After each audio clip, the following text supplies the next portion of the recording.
After Ning pulled the completely intact shadow essence crystal, Clara could only be shocked and nothing else. She had seen a lot of things happen today, and this shouldn't surprise her at all, and yet it did. This was something simply impossible to be found, and yet he did. How did you know there was a shadow essence crystal here? Clara asked. Ning shrugged. I just did, he said. A moment later the massive crystal vanished. Where did it go? Clara asked urgently. Stop worrying, it went to my storage, Ning said, sighing a bit before walking outside. Ning created some rocks inside the giant cave as he walked out, covering the entire cave with something so that the hollowness did not collapse the entire mountain. Once he walked out, he was about to take the two girls away when he paused. He looked at the beast in front of them that had still remained there. What's wrong?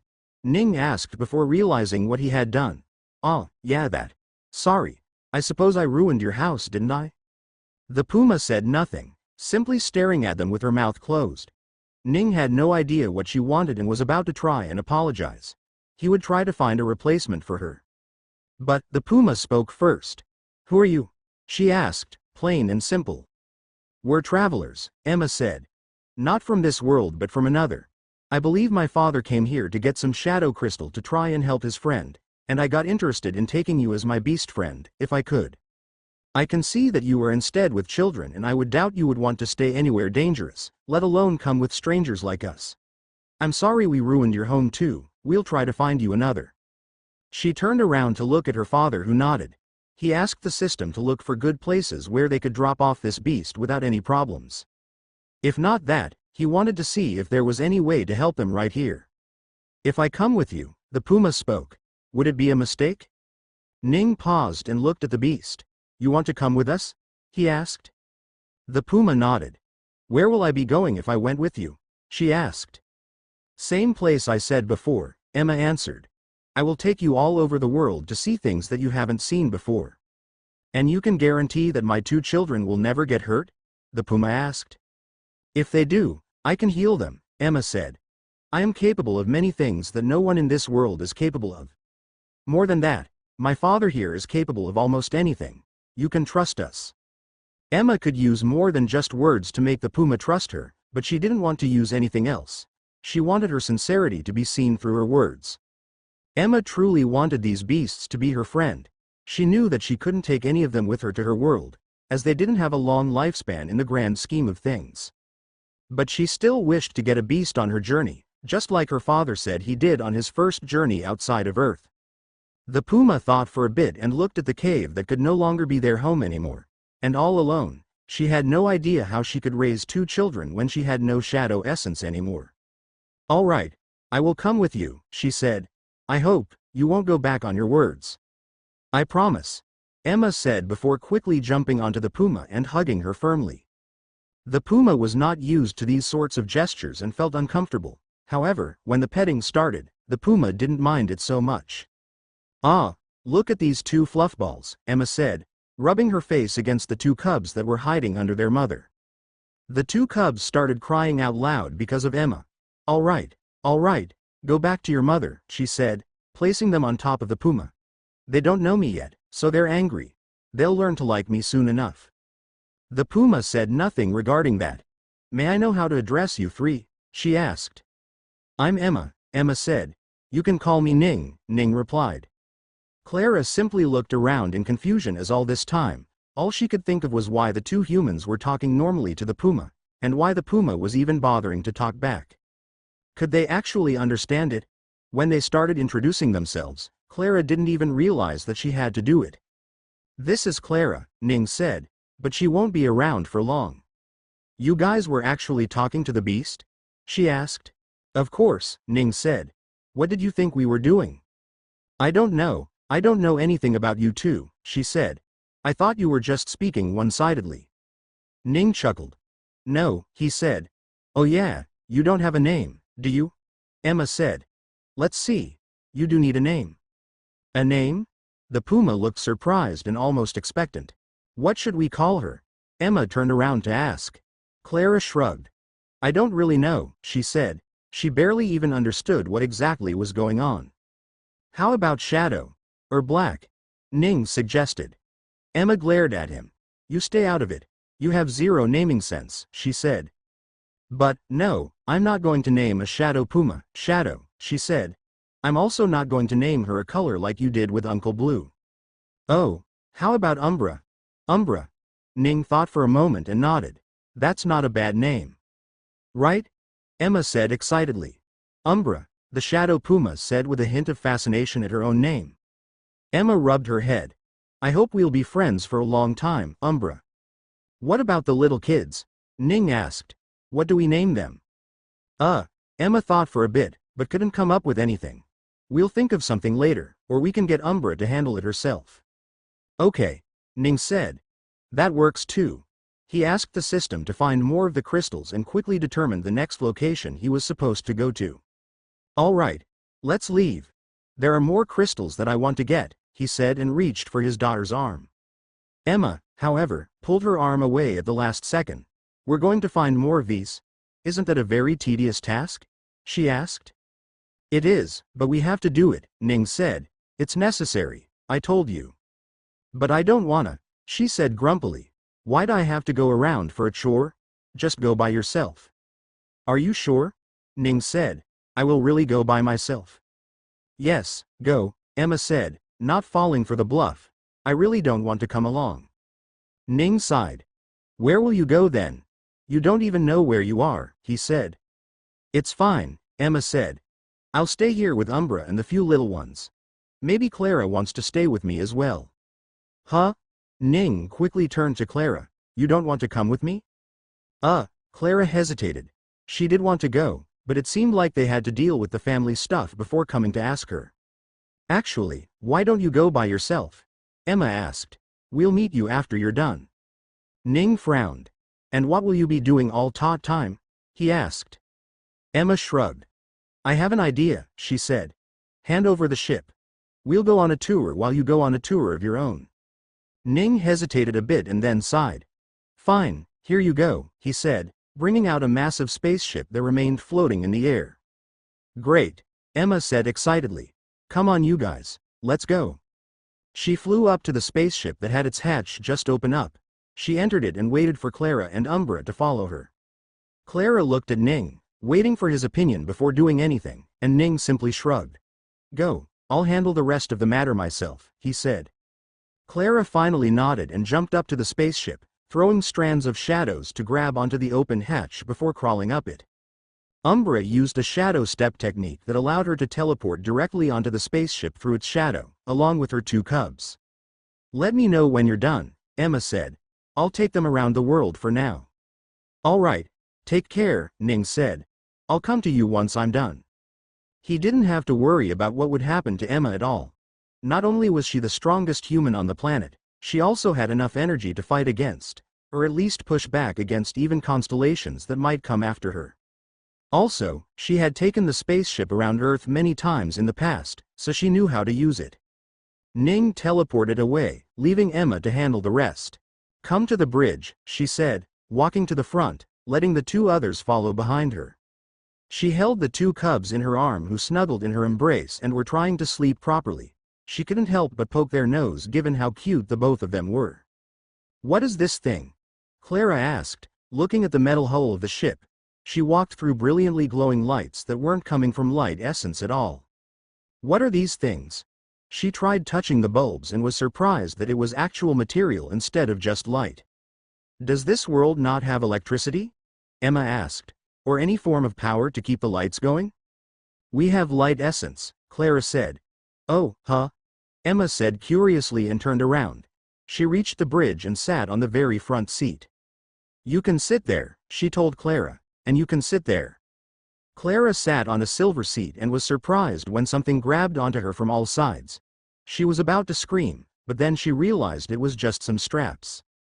The seat for Umbra had changed on its town to accommodate her. As for her children, Emma grabbed them on a tight hold. It will just be for a minute. We can get out after that, Emma said. What exactly are we doing? Clara asked, looking around. I can't tell. Oh. Emma turned around with a grin. We're going to outer space. Clara paused for a second. I'm sorry, where? She asked. The outer space, Emma said. Clara looked confused.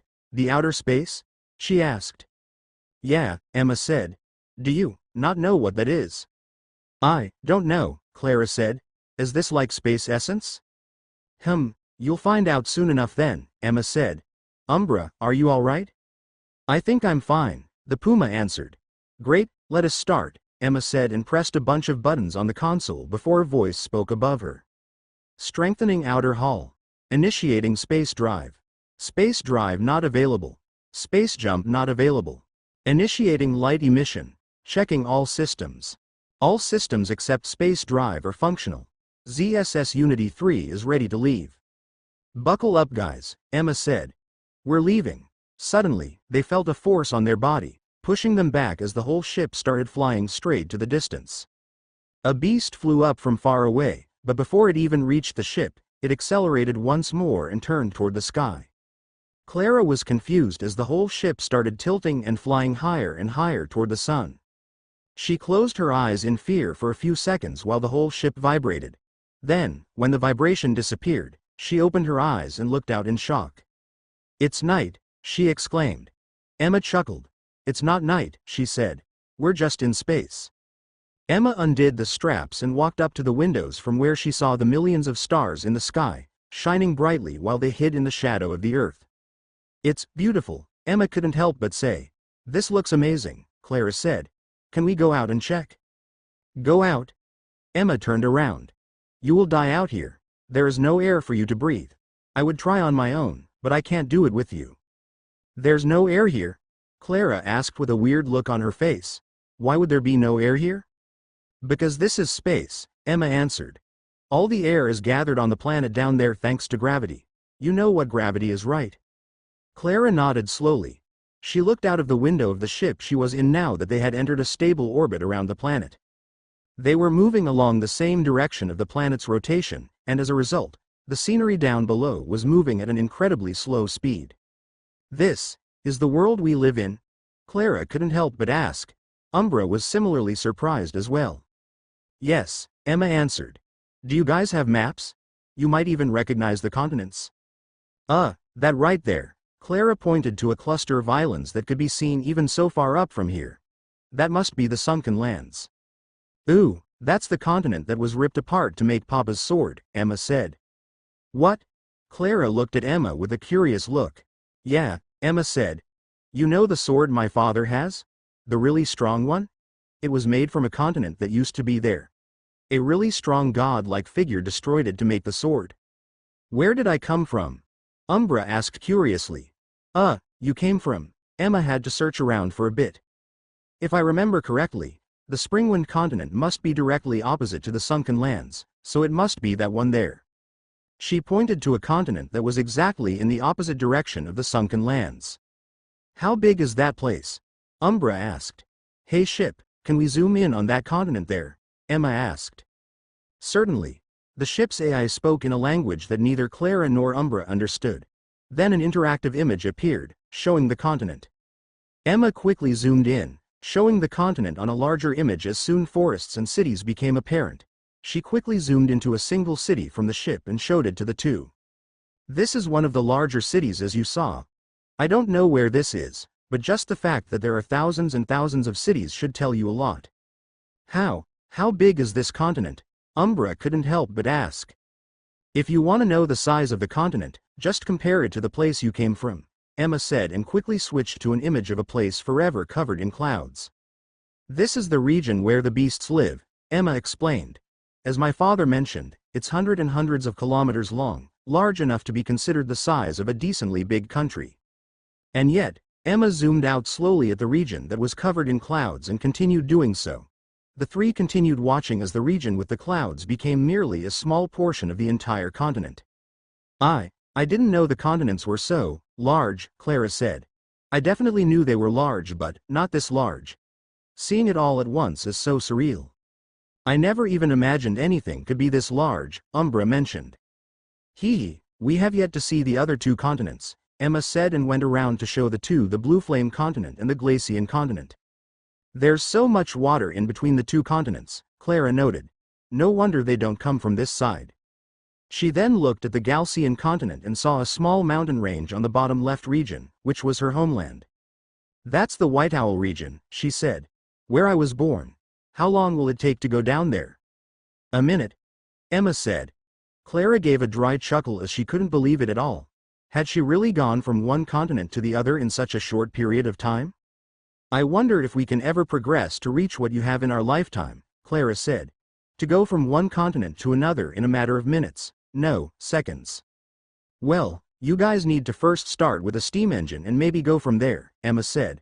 I won't lie though. It is very highly unlikely that your world will ever develop to reach the same level as this one. Discovery and invention come out of necessities, Emma said. You are forced to learn to rub sticks to make fire when you suffer from the cold eternally. If you can just move your hand and create fire, you will never know that rubbing two sticks together can create fire. Similarly, you guys have no need to create artificial light, as you can easily capture natural light and keep it working throughout the years, Emma said.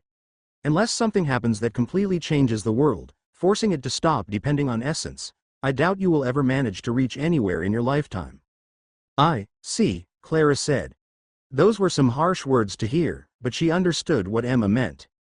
They went around the world for a while longer, looking at the continents multiple times, noting the important locations. I think we've seen it all, Clara said. Can we go back now? See it all? Emma chuckled. We haven't seen it all yet. Clara and Umbra were a little confused. What else is there to see? Clara asked. Emma waited for a second and pointed in the distance. Clara turned to where she had pointed and narrowed her eyes to see. Is that our next destination? Emma said. The moon. Ning went through many countries, many lands, many seas, and ocean floors, all in his search to find what he wanted. He found as many essence crystals as he could that weren't being used by anyone and took them all with him. By the time he was done with it, nearly 2 hours had already passed. Did I overdo it? He wondered. Given how much he took away, it'll be fine. When he was done, he decided to leave. He teleported away, arriving back in the spaceship. Ah! Clara shouted the moment he appeared. How did you get here?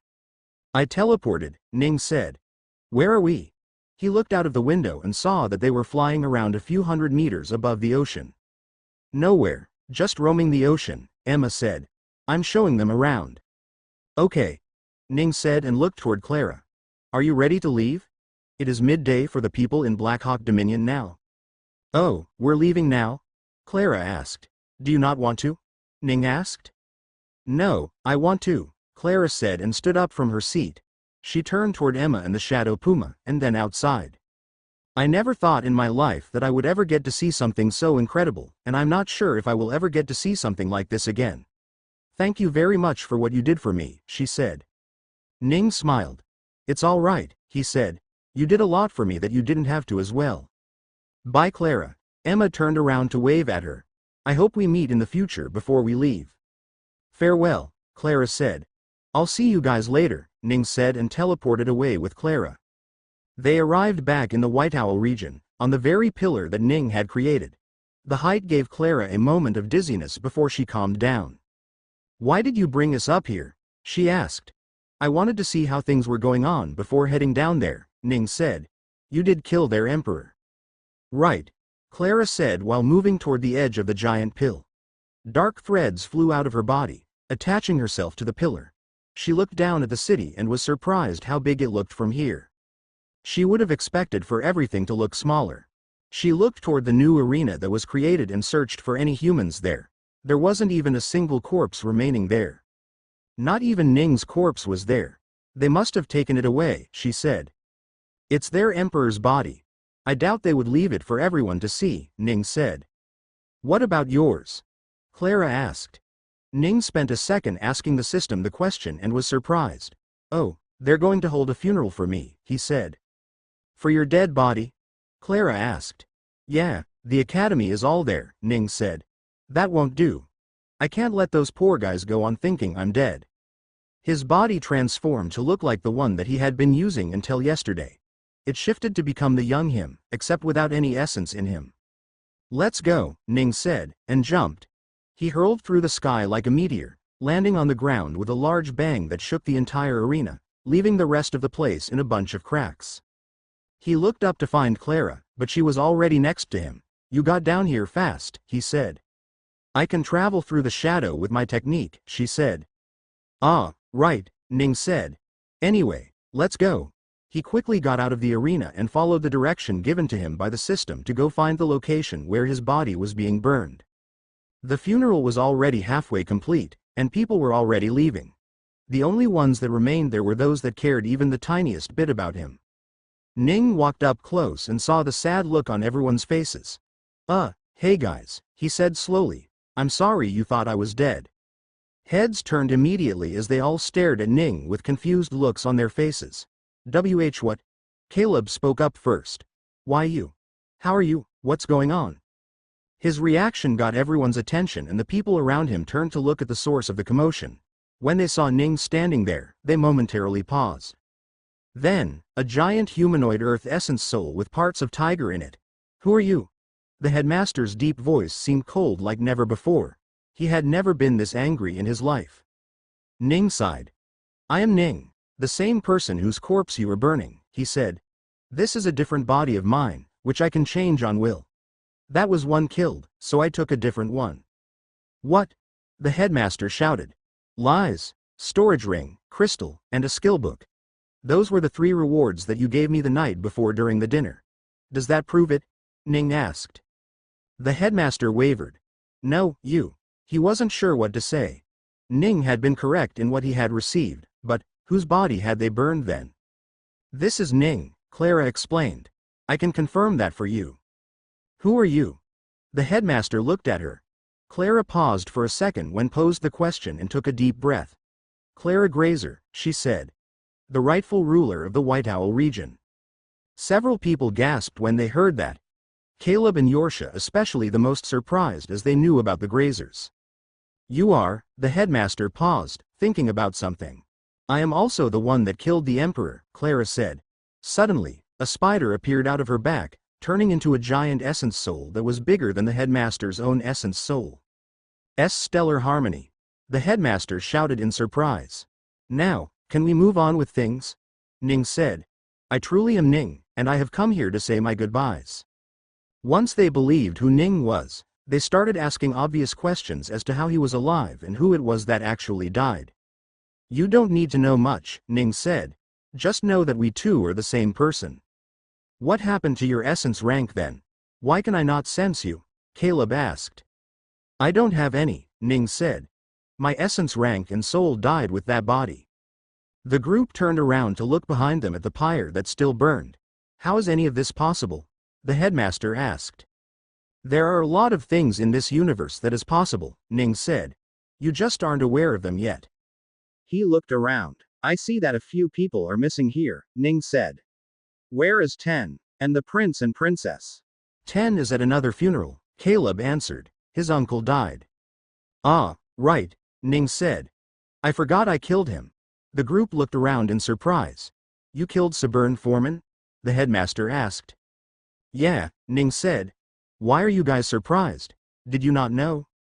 "We have no idea what happened in there last evening. All we know is that there was some conflicts and a few people died, including the Emperor and Sabern, and of course, you." "I see," Ning said.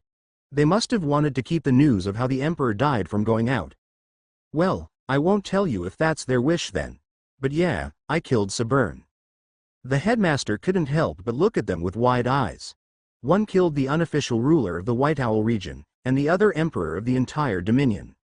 "Well, anyway, I am here to say goodbye," Ning said. "I don't have a lot of time to wait around, so let us make this quick." "You're leaving?"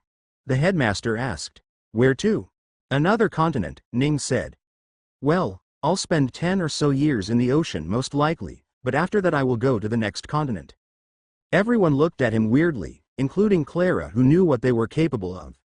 "For farewell, I have something prepared for you guys here," Ning said and brought out a few spatial artifacts before handing them to the people around him. "Sorry I couldn't make it for everyone," Ning said. "Yorsha, Caleb, use what is inside properly. It will take you to great heights. Headmaster, use those to improve the academy. With those, the Black Hawk Academy should never lose in any competitions." The headmaster was curious to see what was inside, but he didn't want to look at it right here. Anyway, this is it from me, he said.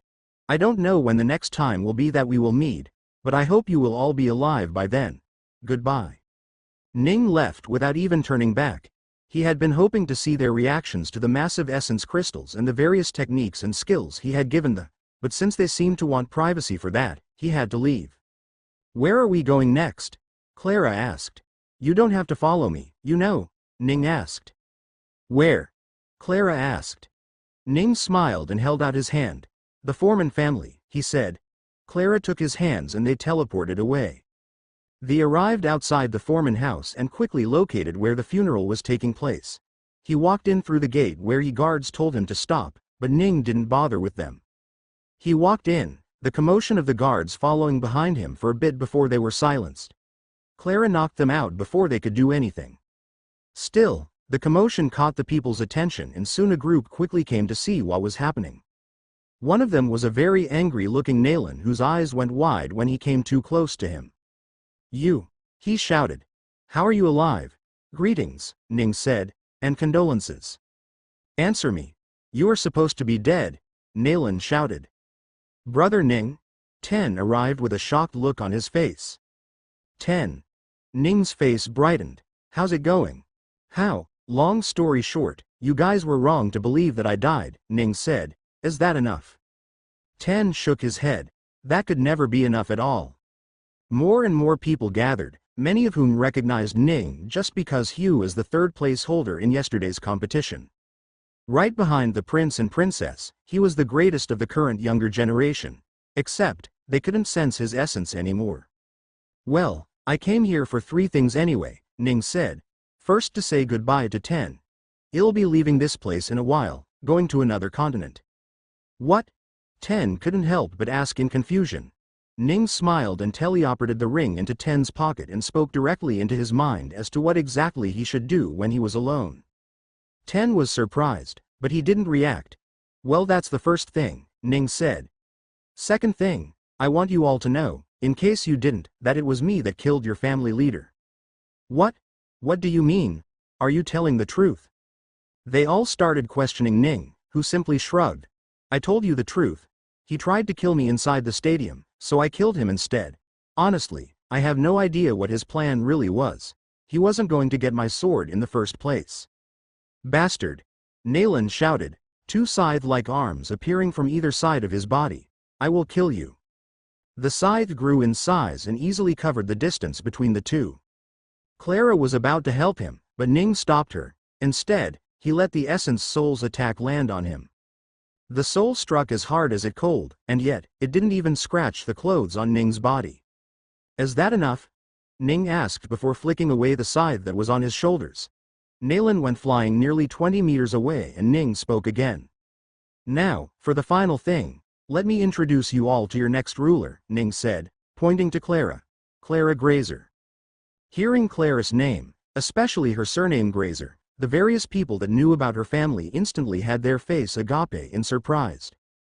They couldn't believe that they were looking at someone from the Grazer family. The ones that knew about the assassination attempts were ever more so surprised to see that the person they were supposed to have found and killed was actually a woman and not a man.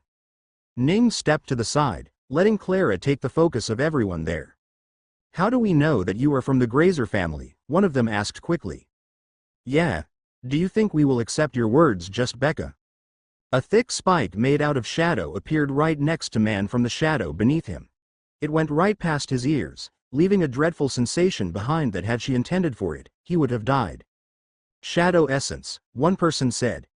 Hearing him, the others realized as well.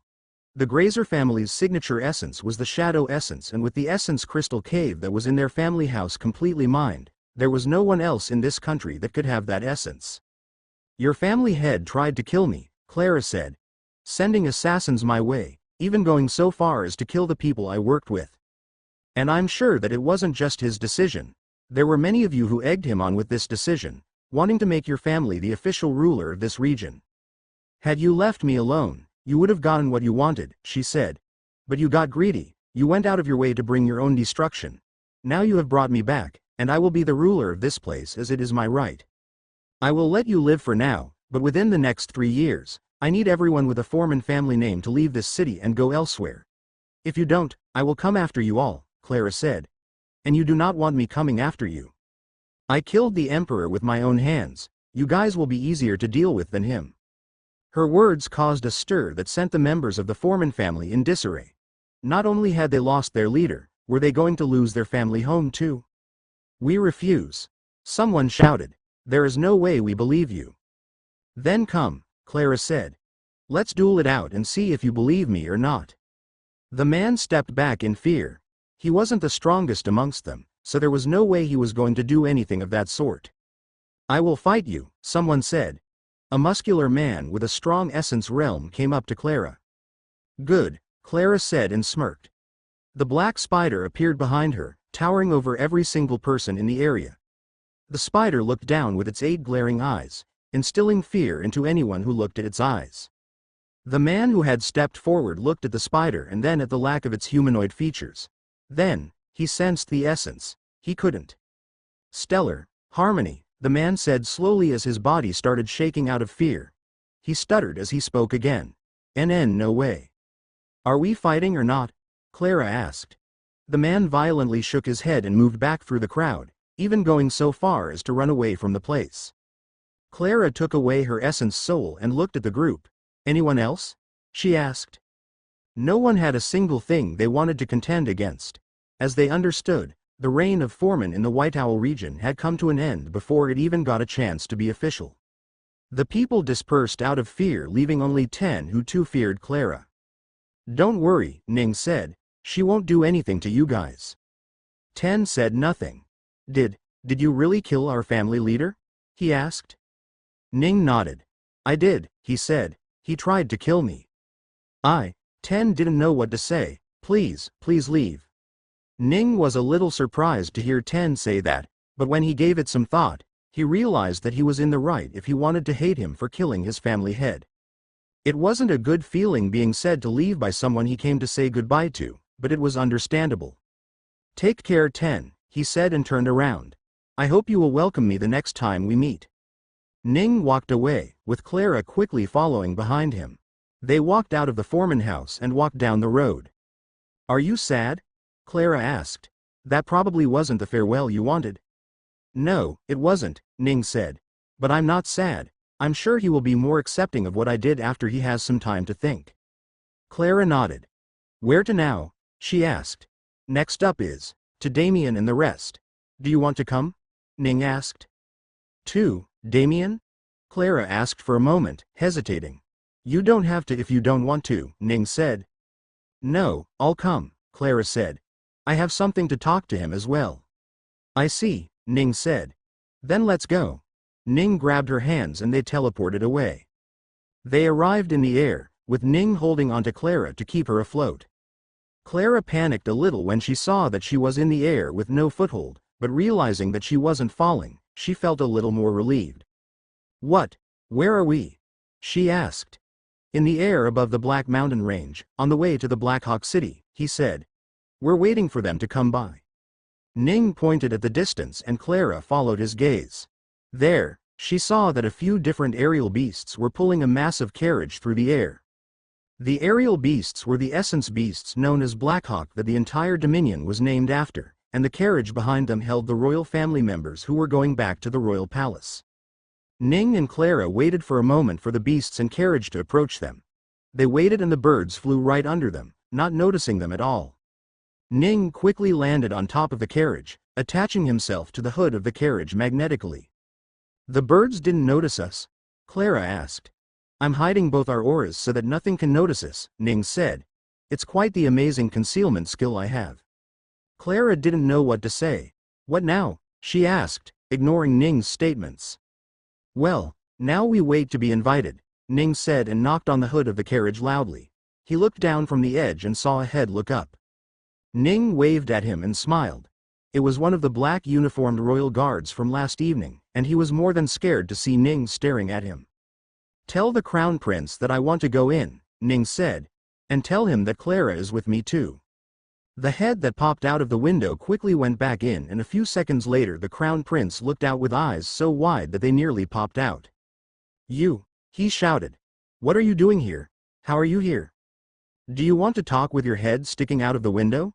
Ning asked. Or should we come in and talk normally? The Crown Prince hesitated for a bit. Is Clara with you? He asked. Ning nodded. Come in, he said. Let's go, Ning said. He reached to grab Clara, but before he could do so, she slipped into the shadow underneath her and disappeared. Ning smiled and directly teleported inside the carriage. Ning appeared inside before Clara did, who dropped from the shadow on the roof. Ning quickly moved next to Clara with his back facing her, while he looked at the various weapons that were pointed at him, all from the 6 royal guards. The Crown Prince also stood inside the carriage, but he held no weapons. The 2 twin princes and princess were at the side, sitting uncomfortably as they both seemed to have been crying for a while now. Quite the spacious carriage you have, Ning said. Did you add some array to increase the space inside of this? The carriage was in fact quite large on the inside compared to the outside. It was almost as large as a normal room in a wealthy man's house. In the center of the carriage was a small casket with a piece of black cloth covering it. It was most definitely the Emperor's corpse.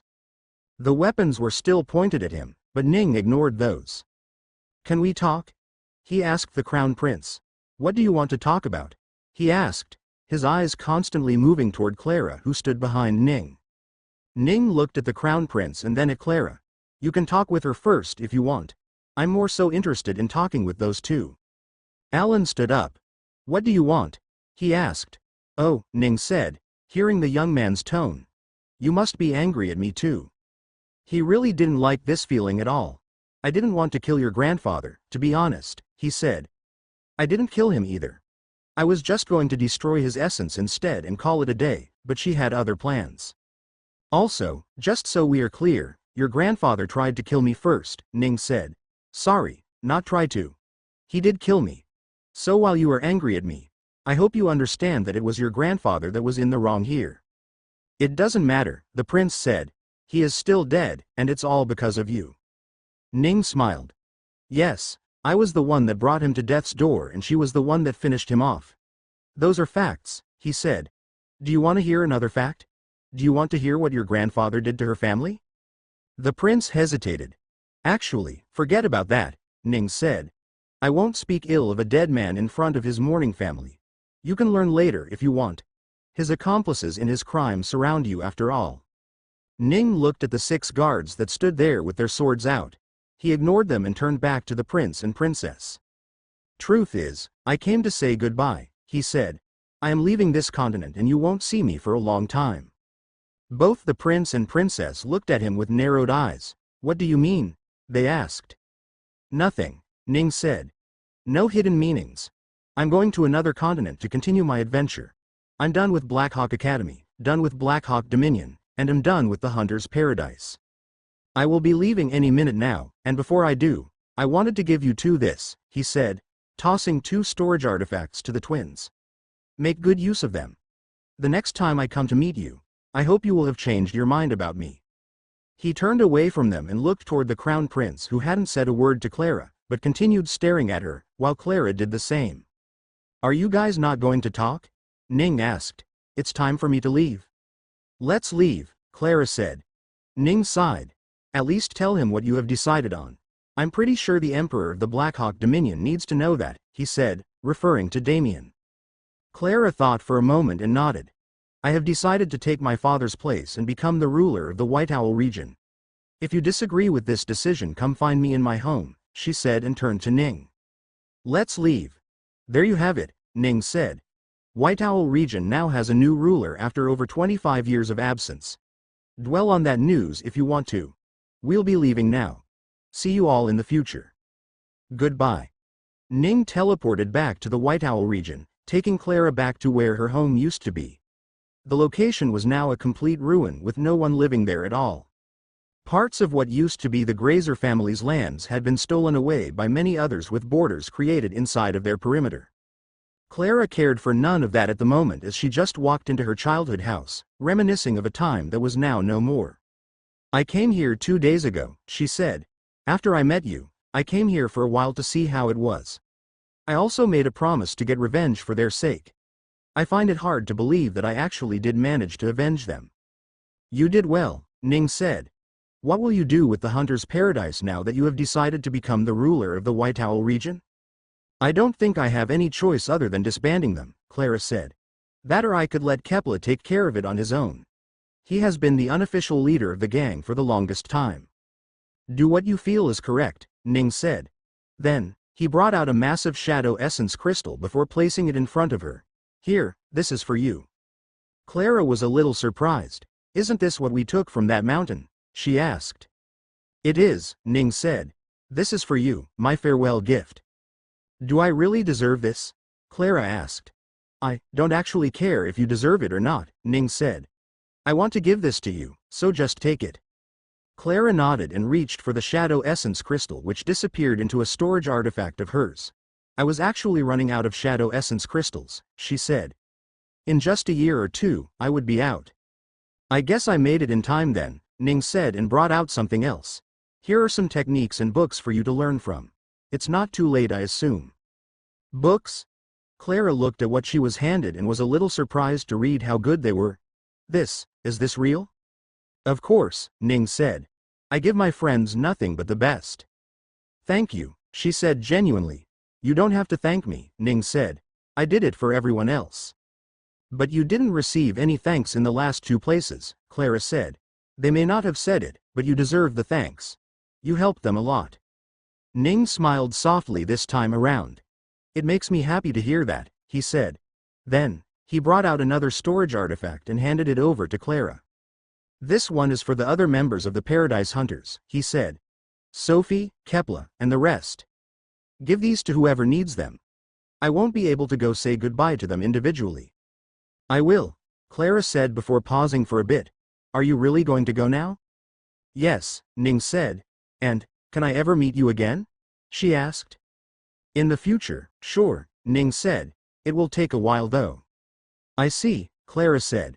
I thought because you could teleport so quickly, you wouldn't be away from anyone for more than a few minutes. That is true, but I like to end my ties with a place before moving on with my adventure. I can't really keep coming back to one place as that isn't how my life can ever go. This really is goodbye, for a while at least.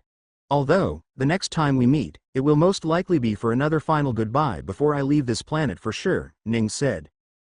Do you have an estimate on that? Clara asked. Ning smiled. As soon as my daughter has had her fun with this planet, he said. All right, take care, and bring back the Grazer family's name to the forefront of this empire. Make your family proud. I will, Clara said resolutely. Goodbye. Ning waved at her with a smile on his face and disappeared. Clara waved to where he had been for a while and stopped. She sighed softly and turned around to look at her family house all alone. She started tearing up at its sight and quickly wiped away her tears before turning around to leave the house for now. She arrived at a hotel half an hour later, where she met up with Kepler and the rest. Kepler was more than surprised to see her in the open without any sort of concealment. What's going on? He quickly asked. Clara walked into the surprise of everyone, of whom only the married couple recognized her. Who is she? Sophie couldn't help but ask. I'm the boss, Clara said, but that is until today. Huh? Boss? Sophie was surprised. What do you mean until today? Kepler asked. I'm officially leaving the Hunter's Paradise, she said. I have neither a need for it nor a reason to continue it. I came here with the intention of disbanding the group, but on second thought, I found it better to just leave it as it is altogether, Clara said. Is she the boss? Sophie asked Kepler. Yes, she is, Kepler said before turning to Clara. Why are you leaving? What prompted this response? I have achieved a long-time goal of mine and that has made me reevaluate my current situation. After a bit of thinking, I realized that it is time for me to do what I was born to do. Born to do? Kepler asked. What are you saying, boss? I am no longer the boss. You can call me Clara, she said and turned to look at everyone there. My full name is Clara Grazer, daughter of the Grazer's family, next in line to become the Grazer head. Since there is no one as the Grazer head, I shall take on that role henceforth, she said. Starting today, I am Clara Grazer, head of the Grazer's family, ruler of the White Owl region. Ning teleported back inside the flying spaceship that still roamed the open ocean. Papa. Emma called out. You're back. Ning chuckled hearing his daughter's voice. She sounded so very bored when on Earth, and yet out here she was more excited than anyone else. Are you guys bored yet from flying everywhere? Ning asked her. No, Emma said. I've been showing Umbra the various different locations in the ocean, and she is fascinated by the different types of islands their ice. Earlier, she was surprised when I showed her snow for the first time. I was quite surprised when I saw snow for the first time as well, Ning said. It happens. Emma nodded. So, what do we do now? We are going somewhere important, right? She asked. Yes, Ning said. We are indeed going somewhere important. We are going to try and find the origin of this planet. Emma smiled wide. Let's go, she said. Where is it? Ning shrugged. I have no idea, he said. Emma's smile lowered a bit. But you can ask your system, right? It should know, she said. Ning shook his head. The system will never tell me anything about a planet's origin because of how important it is as a location for that planet, he said. Either that or because it's worried I might try to do something to the thing that leads to the different realm. Different realm? Emma asked, confused as to what her father was trying to say. You don't have to know, Ning said. Okay. Emma frowned a bit. So, how do we find the origin if that is so difficult? Ning thought for a moment. Generally, I would try to sense the origin of the unique energy, in this case essence, and see which place has it the thickest of all. From there, the system would tell me where a location that the origin could be in was around there. However, given that I don't really have a concrete idea of where the origin is, I will have to change my strategy this time around, Ning said. I will have to recruit outside help.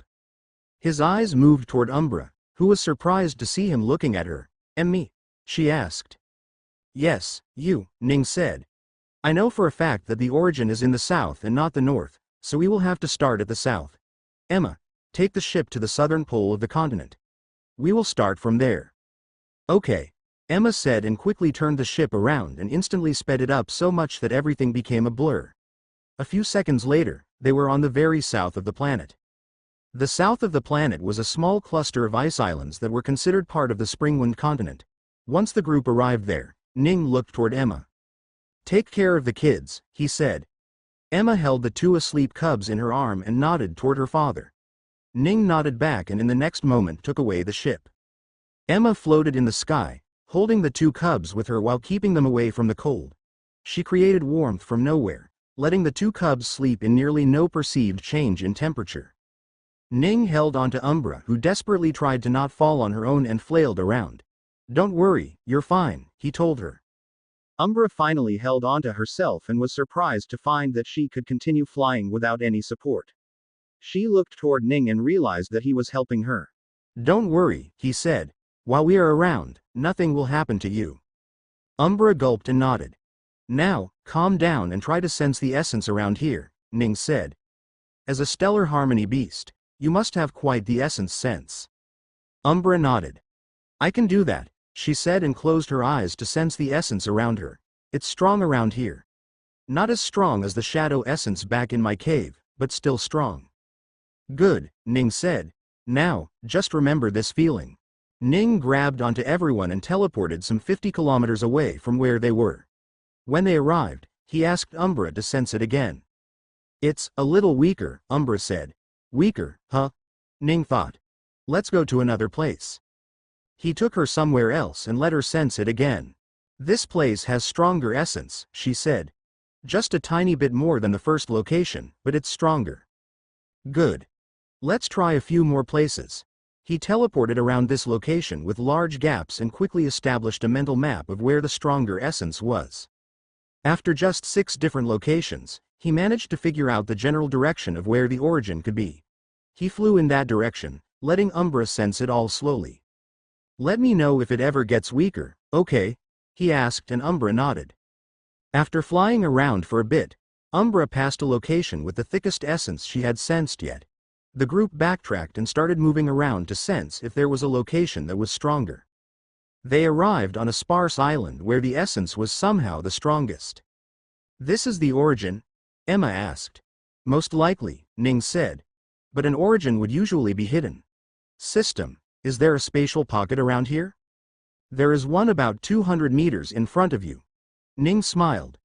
Teleport us inside that location, please?" he asked. They were instantly teleported from the mostly barren island to a luscious rainforest filled with gigantic plants. The trees were overgrown thanks to the lack of natural enemies to keep them in check. Large mountain covered the land and Ning quickly flew into the sky to find the location at the center where pure essence pooled up. Such strong essence, Umbra couldn't help but say. How does a place like this even exist? This is called the origin, Ning said. This is the place where essence is created, the place where we will be staying for the foreseeable future. The group flew toward the center of the forest, toward the mountain range, at the center of which was a small pool of pure white essence gathered at the center. The essence there was so thick that it took actual physical form, becoming a liquid for all to see. Ning walked up close and touched the pure essence. His hands burned immediately from the overwhelming amount of energy they came in contact with, but that sort of pain was nothing more than a tingle to Ning. "Doesn't look much different from the one where we live," Emma said. "I wonder if I can touch it." "Shouldn't be much of a problem," Ning said and let his daughter do what she wanted to. Emma walked up to the pool and submerged her hand in the pure essence. She sloshed it around and even pulled out a bit in her cupped fingers. However, it very quickly disappeared after coming out of the pool. It can't retain its physical form outside of the pool, huh?" Emma said. "I wonder if I should go dunk myself in there." "That's probably not a good idea," Ning said. "We don't know what would happen to your energy if you were completely submerged. Better to stay safe." Emma shrugged. "Can I try?" Umbra asked. "No," Ning said. "The essence here is so pure that if you, a shadow beast, tried to touch it, it would ruin your physique, as shadow essence isn't much compatible with pure essence. Your children, however," Ning continued. "They can probably do it. They haven't been exposed to a lot of shadow essence just yet, and thus do not have a core that is primarily for shadow essence. If we can slowly introduce them to pure essence, they will certainly be able to do what no one else could imagine of them." Umbra's eyes widened in surprise. "Do you think that is possible?" she asked. "Absolutely," Ning said. "I already asked the system if it's possible or not. Now that we've found the origin, I will later ask my system just how to go about everything." "Papa, what do we do now then?" Emma asked, looking around. "I can't think of anything." Ning thought for a moment. "The only thing we can do is have you stay here so your body is acclimated to essence. Once you have acclimated enough, your sea of essence will form, and after that, you can create your cores." "So, I just have to do nothing but sit around then?" Emma asked. "Yes," Ning said. "Although, let's see what the system suggests." "What outcome do you wish for each individual?" Ning thought for a bit. "For Umbra, I want her to reach the divine realm if possible," he said. Umbra's eyes widened in shock. Divine realm? That was something she could never imagine reaching in this lifetime at all. The luck one would need to ever reach the divine realm was something impossible to obtain through hard work. Has she actually gotten lucky to meet the two humans? I can provide a strong absorption technique that can help her quickly improve her essence. To reach the divine realm, she will need a core that is absolutely all shadow essence. Unless she can reach that, she won't reach the divine realm at all. "I see," Ning said and quickly explained what he learned from the system to Umbra. Umbra's eyes were wide after finally learning what it was that was needed for her to reach the divine realm. "Just a pure shadow core is all I need?" she asked. "Just?" Ning chuckled. "Do you know how hard it is to get a core that is 100% just one attribute? Your current core is 92% shadow essence. 4% is water essence, and 3% is pure essence. The remaining 1% is an amalgamation of the remaining essences. So don't say, just a pure shadow core," Ning said. Umbra remained quiet and nodded. "All right, give me what we can use for her," Ning told the system. The system created a few books, which Ning flipped through. Different techniques to improve her core. I can see what it is," he said. He tossed the book to Emma, who quickly caught it. "Since you wanted a beast as your pet, it is your task to teach her that," Ning said. Emma didn't consider that a chore at all. She was more than happy to do as she was told. In fact, she even preferred it. "Now, onto the two cubs," Ning said. "You haven't named them, have you?" Umbra shook her head. "We'll name them something later," Emma said. "Don't worry about it." Ning shrugged. "I need something for the two cubs, system." Tell me what I can do to give them the best results possible out there, he said. There is something the cubs can do to reach a result that isn't easily acquired in this world. The cubs will however be in pain while they learn this method. Would you like to hear it? Ning frowned a bit. How much pain are we speaking? He asked. Like being shot with a pistol through the stomach. After a bit of contemplation, Ning opened his eyes.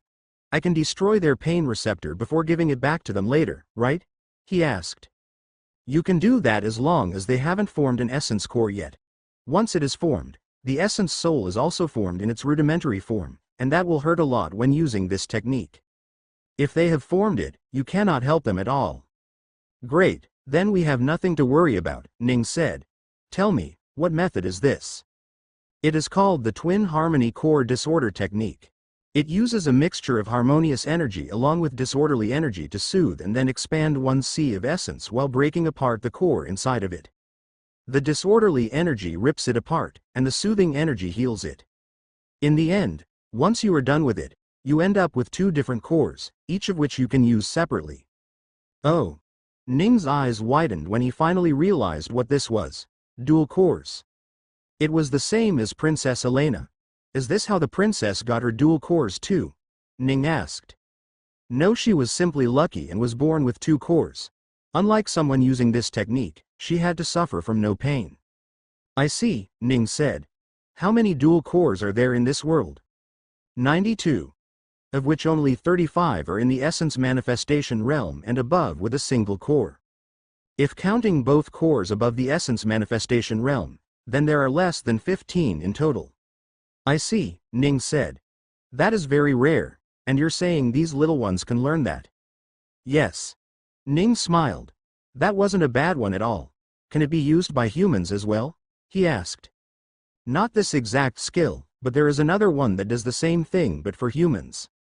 Great, Ning said. I want both of those. 2 books were created in front of Ning, one for the beasts and one for the human. Wait, so Umbra can't use this, right? Ning asked. I assume she has too much essence to survive the pain of having the essence core split in half. Yes. Guess that's done too then, Ning said. Although we will have to decide what essence it is better for them to learn. If possible, I would want them to learn pure essence. As for the other one, it might be better for them to learn shadow essence, so that they can remain a shadow puma. Ning tossed the beast's book to Emma. Again, your responsibilities, he said. I know, Emma said with a bit of a pout. You don't have to keep reminding me. Ning chuckled a bit and flipped through the book he received. He went through it for a bit before his eyes narrowed in confusion and curiosity. System, am I missing something with this book? He asked. Why does it mention nothing about the dual cores? It only says that you can split your cores. Nothing about how many times. That is because there is no limit to how many times you can split it. What? Ning was surprised. No limit? You mean we can split our cores as much as we want? Yes. However, there is a limit, not because of the skill, but because of the human. One's body can only handle so much pain. Also, since you cannot choose the core you want to split, you have to split everything at once. Splitting 1 to 2 is already painful and time-consuming. Splitting 2 to 4 is absurdly difficult for a normal human being to attain. As for 4 to 8, there hasn't existed a human in this universe that could do so. Ning thought for a moment. I can probably do that, he said. But you mentioned something about it being time-consuming. Just how long does it take? Ning flipped through the book to find something, but there wasn't anything there for him to find. It depends on the person and his ability to handle pain. Normally, it would take a person over 2 years to split a cord to 2 different ones. Then to split those into 4, it would need nearly 20 more years. 20 years? That long? Ning asked. Shouldn't it be 4 years?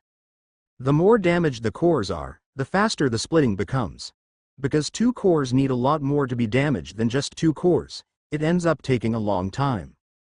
It is not just the cores that needs to be cut and split either. The sea of essence needs to expand to handle 4 cores, and that takes some time as well.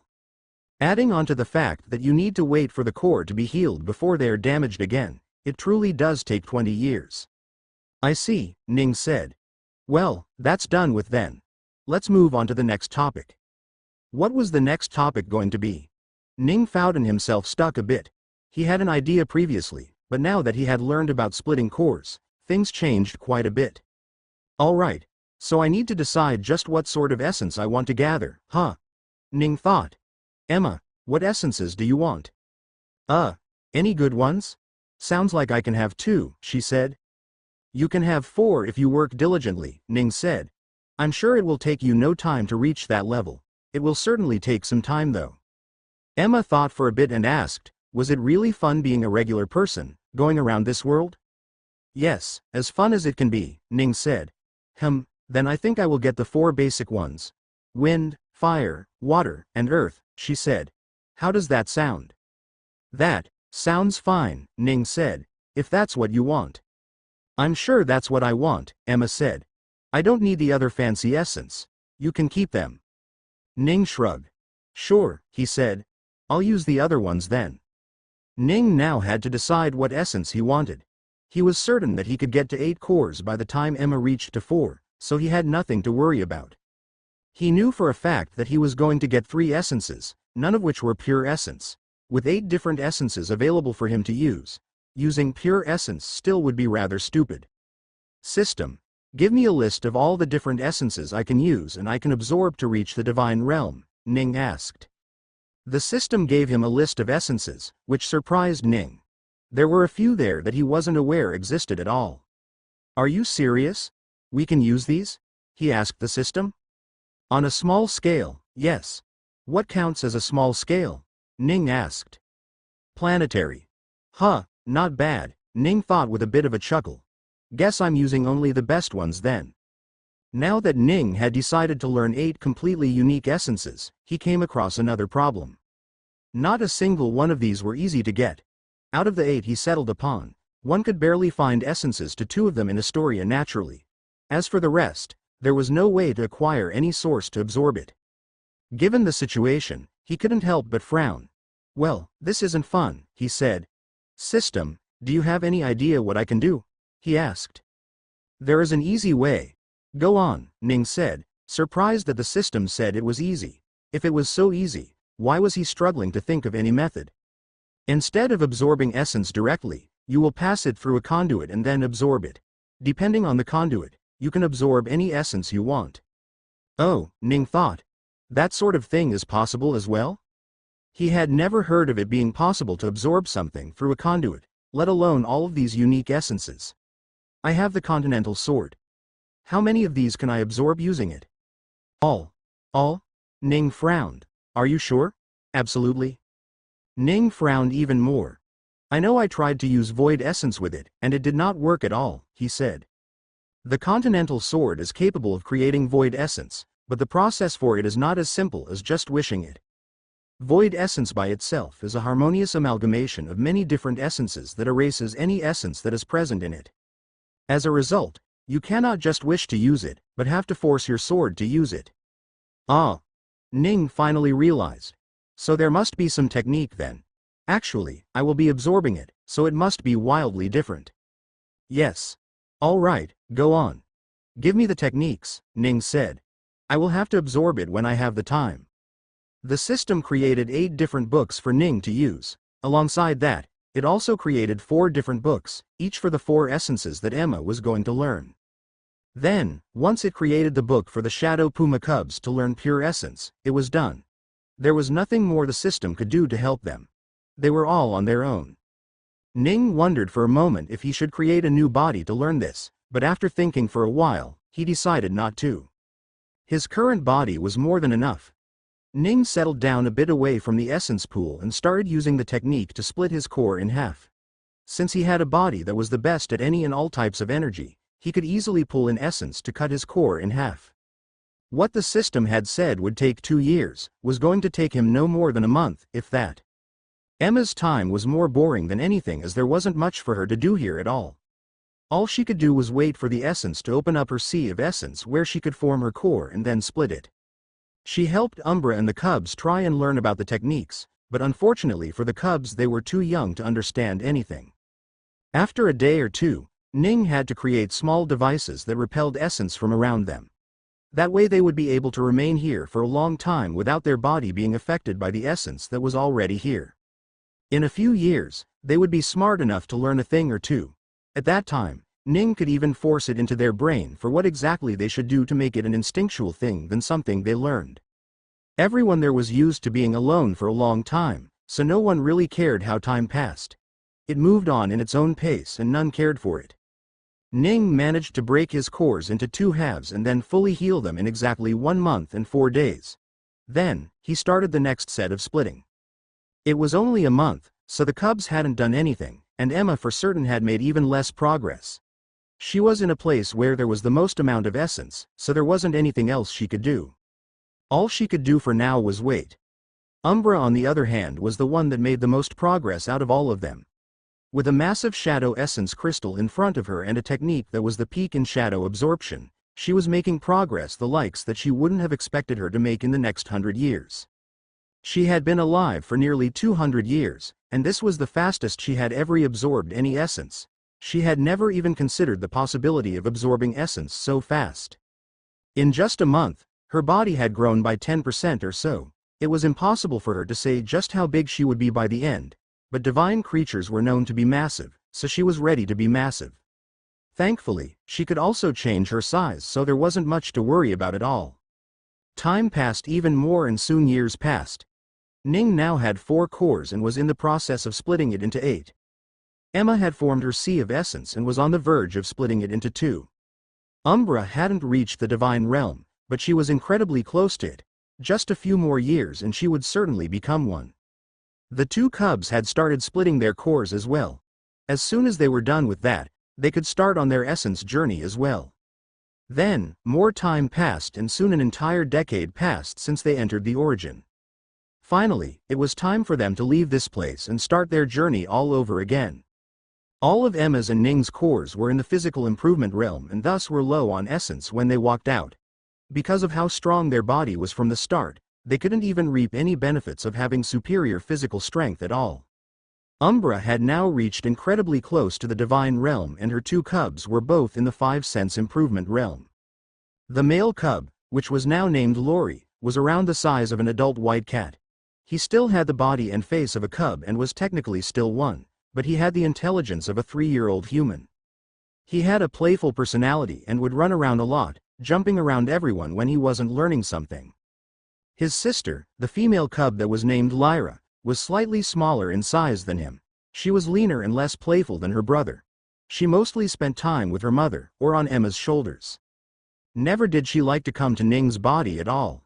Lori on the other hand feared no one and would climb up on anyone if he got the chance to. Both Lori and Lyra had 2 cores, which were Shadow Core and Pure Core. They were taught to keep their Shadow Core visible at all times and hide the Pure Core.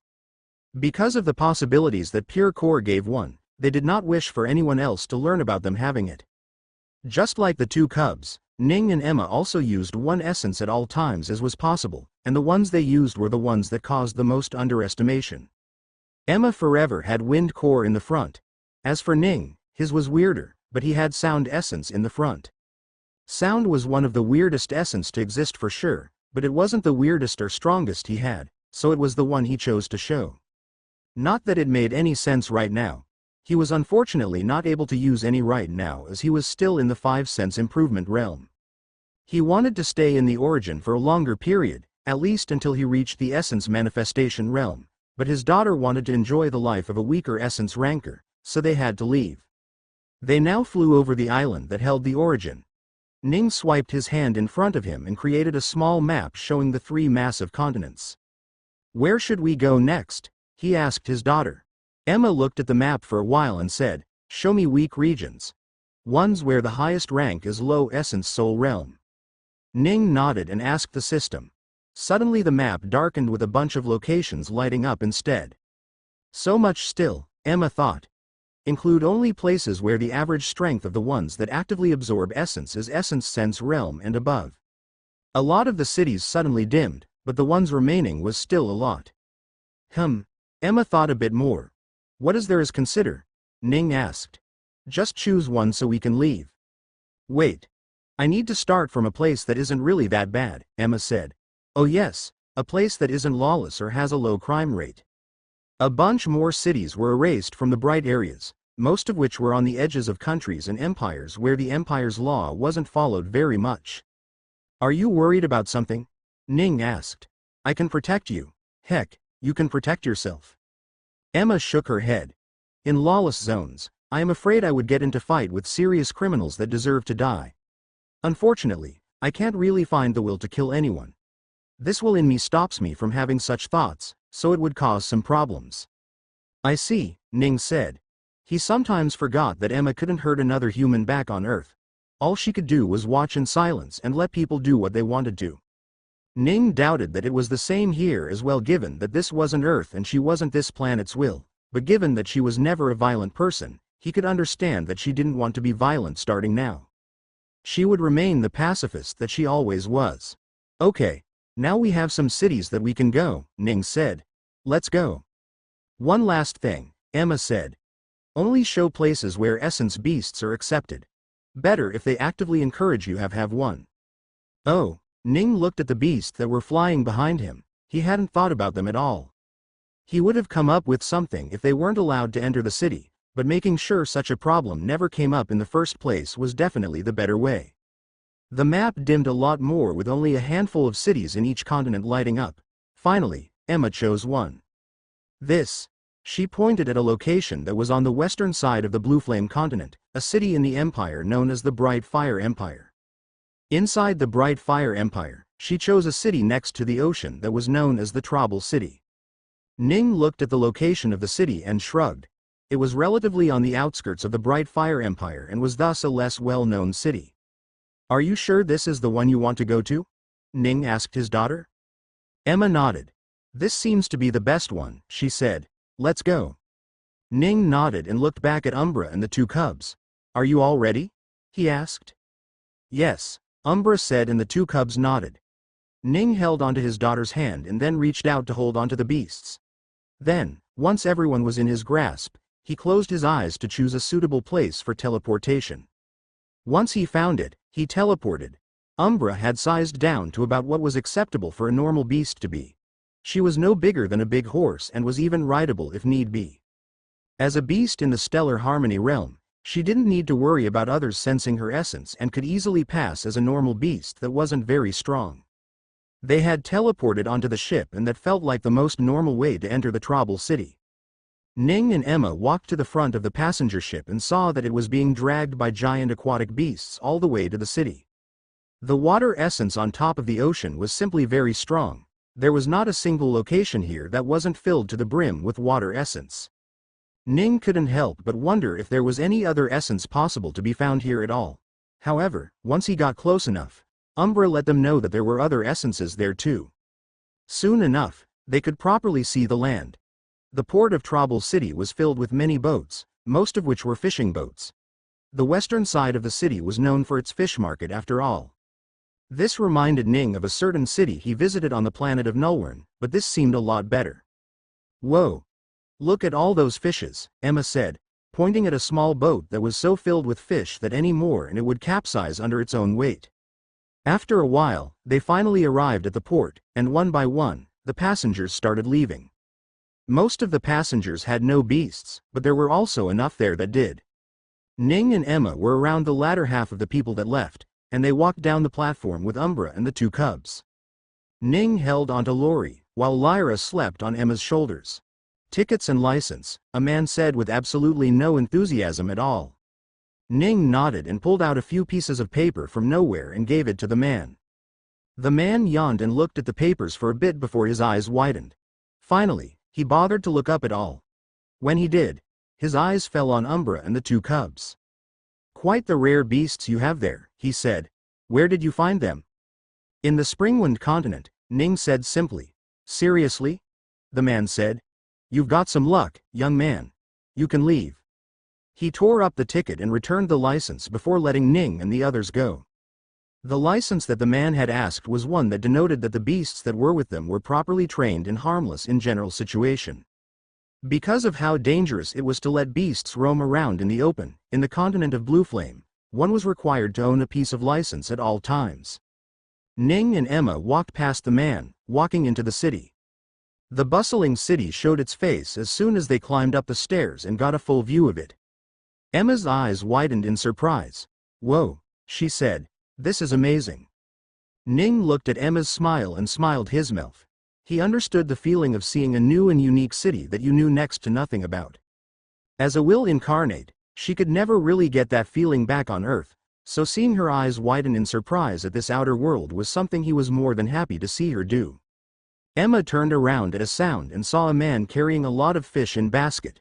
She turned to the other side to see a woman walking along with a deer that carried a flower basket on east antlers. A little kid held his nose from the smell that was ever present in a fish market, and a woman that ran after him so he didn't get too far away. Emma's face was full of grin and happiness as she got to witness what she had been missing for a long time. She got to finally understand the feeling of being ignorant. The feeling of not knowing what was happening anywhere. The feeling of not knowing who a single one of these people were. This was the feeling she had been missing. This was the feeling that she wanted to feel, which was why she was annoyed with her father all those years ago to make him make her feel these feelings. This was exactly what she had been missing her entire life. "Amazing," Emma said, looking around. Ning rubbed her head a little. "You having fun?" he asked. Emma nodded. "Very much," she said with a grin that showed all her teeth. Ning smiled back. "I'm glad you're having fun," he said. "But we need to leave. If we stay any longer, we are going to start smelling like fish." "Oh, yes," Emma said and walked away with Ning. "Where do we go next?" "That depends," Ning said. "What do you want to do here?" "What do you want to do?" she asked back. Let's see, I think I want to learn to be a converter," Ning said. "Either that, or I want to learn to make various arrays with essence. I have barely any idea how either works, so I want to learn those from scratch." "Oh," Emma said. "That's not what I want. For now, I just want to go around and visit the various locations. Find the various places to eat, shop and stuff." "I see," Ning said. "Then I'm afraid we will have to find a way to earn money." "Can't you just create money?" Emma asked. "Nope," Ning said. "Not when it involves something created through essence itself. I can do nothing about those." "Then what do we do?" Emma asked. "There is only one thing we can do now," Ning said. "Let's go find a shop. I might have a few things to sell." While they wanted to find a good shop, Ning and Emma did nothing but walk around the city with barely any destination in mind. If they found a shop in the process, that would be good. If they didn't, they would continue walking until they did without actively searching for it. Going around the city in such a way quickly let them know about the situation of the city and what they needed to know about it. The Tribal City allowed humans and beasts to roam the city as they wished. There were very few vehicles in the city and most of it was pulled by the beasts as well. There were people that liked riding their beasts as well, but it wasn't as common. There was an extreme rule on how strong one beast could be and at what point they had to leave the city as soon as possible. As soon as a beast crossed the threshold of the essence manifestation realm and entered the next realm, they had to leave the city as soon as possible. The general public would be in a lot of danger if such a beast were to ever go astray. Since there weren't many people in the low essence soul realm, they were forced to not take the risk in the first place. Anyone known to be purposefully violating this rule would be publicly executed. Ning and Emma were surprised when they saw this rule painted on the side of many houses around the streets, ones that were the busiest. "It's not a very well-managed city, is it?" Emma asked. "There is no planning at all." "It is possible that the town existed and was prosperous before it was ever a city, so when it did become one, they were forced to keep the road the same way," Ning said. "I agree though. They should have planned it way better." Emma nodded as well. Umbra had no input at all, and she was focused on letting Lyra rest, who had grown tired sometimes in the past. Lori on the other hand was excitedly taking in the new location. For the first time in his life, he had seen more humans than two and he was more than excited. After walking for more than an hour, Ning noticed a fancy building with a large sign that said that they sold anything and everything in there. Interested, he showed Emma the building as well, and together they went up to it.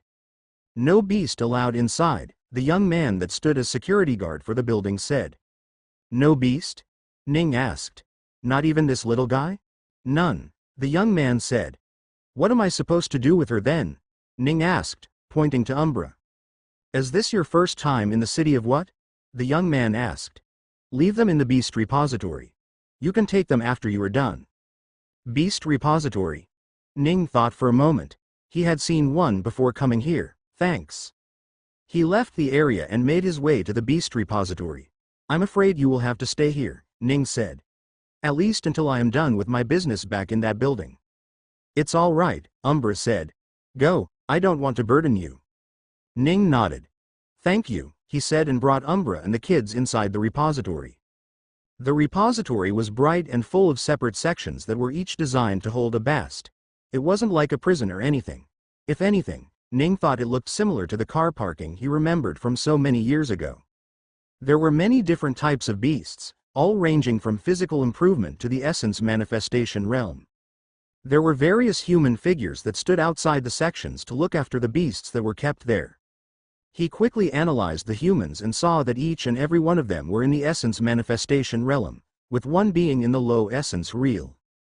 Ning looked around at the various other humans and none came close to strength as the single man in the low essence realm. Emma pointed to an empty section and Ning brought Umbra and the kids there. Hey, brother, he spoke up. My apologies, but this is my first time using the repository. Would you mind telling me what I'm supposed to do and how much it will cost me? The man ignored Ning and Emma for a second and leaned to the left to see Umbra and the cubs. 3 beasts in total? He asked just to confirm. Yes, Ning said. Since the cubs are in the 4-sense improvement realm and the large beast is in the essence sense realm, it will cost minimum 5 water coins, with 5 water coins every subsequent hours. 5 water coins, huh? Ning thought. It had been so long since he last used coins that he had nearly forgotten they existed even. He had gone from the Paradise Hunters to the Blackhawk Academy in a matter of no time at all, and once in the Blackhawk Academy, they didn't use coins as all. So, even when he thought he was going to be making coins once he hit the essence manifestation realm, he couldn't get to. After that, there had been the competition, and then his death. It had been such a long time since he got to use it again. Do I have to pay it now or later? He asked. Your choice, the guard said. You will have to pay it depending on how long the beasts remain in our care anyway. If they need something more than just rest, you will have to pay more. That's fine, Ning said. Umbra, you guys stay here for a while. I will go with Emma and try to set something to make some money. Once I've gotten the money I'll come back. Umbra nodded and walked into one of the sections with her 2 kids. Once she was settled, Ning and Emma took a chit from the guards and left. Ning arrived back at the store with Emma and this time the young man let them in without any hassle. They walked in and were immediately awed by the size of the building. They knew that it was tall from the outside, and maybe even quite a bit wide, but they weren't expecting it to go as far as it did. This was no different than a supermall at all. Various types of goods and services seemed to be sold here, all of which seemed premium from what Ning could tell. Does this sort of place even buy things, Papa? Emma asked. I don't know, Ning said. Let's go find out. He walked through the mall, going deeper into it before realizing he couldn't find a store that sold what he was trying to sell back. Emma looked around with him but she didn't find any either. Maybe we have to go to the upper floors, she said. Maybe, Ning said. Let's go up and check. The 2 of them made their way up the mall until they arrived at the shop they had been looking for. An essence crystal shop. Ning finally sighed. Here it is, he said. Let's go in. Neither Ning nor Emma felt any different in the atmosphere around them, but they knew that if they had been in the essence sense realm, they would have felt it so easily. A female attendant quickly greeted them. Welcome, may I know what you might be looking for? She asked. Ning didn't speak immediately and looked around to see what he could find there. Emma took his place and greeted the young woman. I'm sorry, we are not here to buy something, she said. Instead we are here to sell something. Does your store buy essence crystals?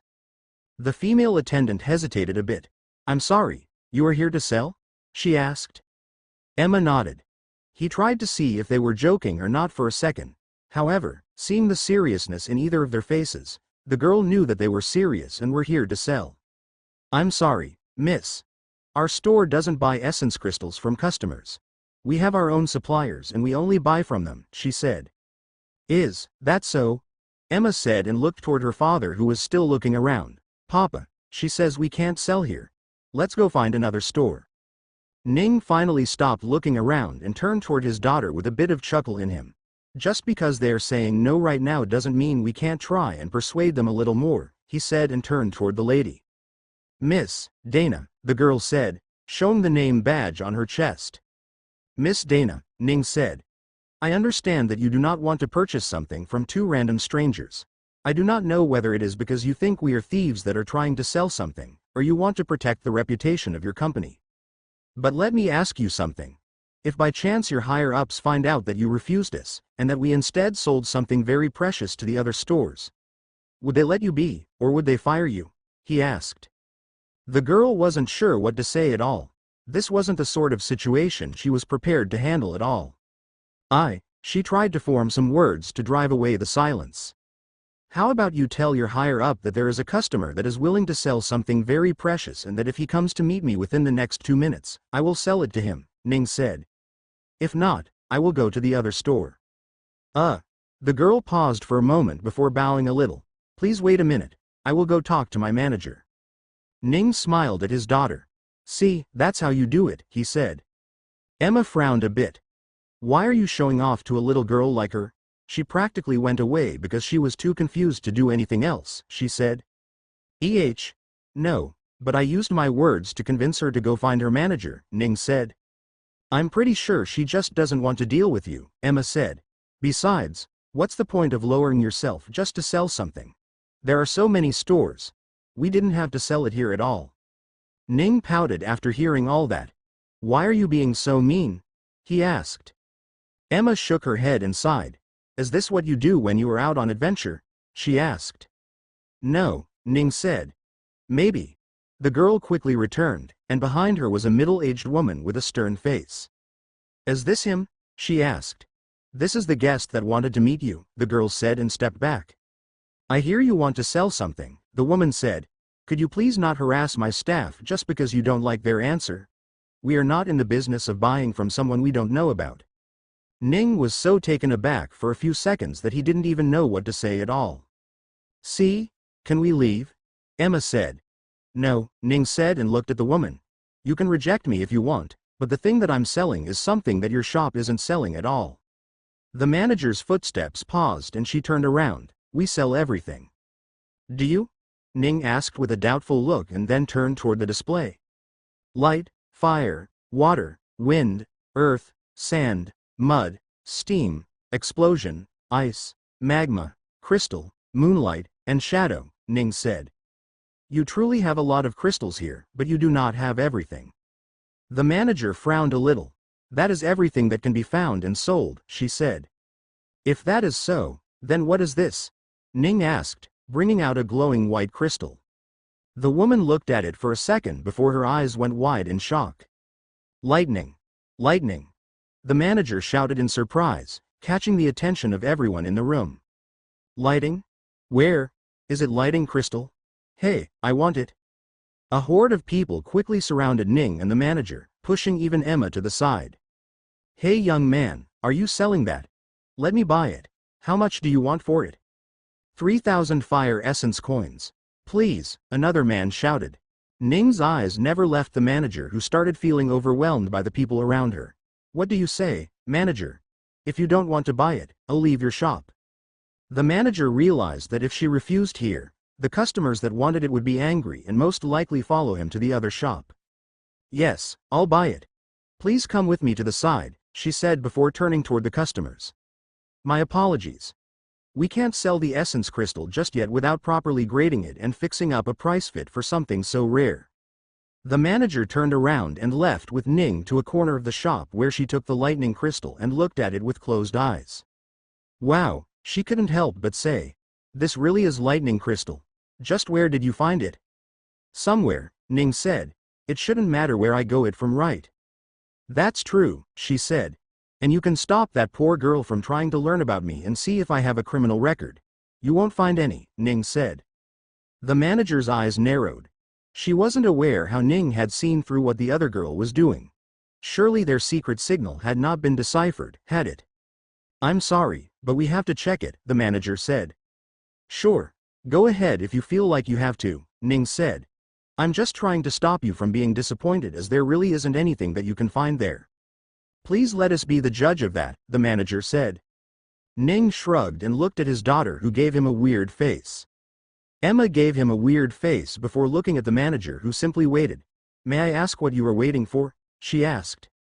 Our analyzer, the manager said. He should be here any minute. A few minutes later, a man walked in with a scruffy beard and a haggard clothes. Anyone that didn't know him thought that he was a homeless man. Todd didn't know where he was. However, seeing that the staff of the store weren't doing anything, they didn't say anything. What? The man asked in an annoyed tone. Today isn't shipment day, is it? No, but we have a new crystal. I need you to check the quality. On my off day? Are you mad, woman? The man said. The manager sighed. Please just check it, she said. I don't want to, the man said.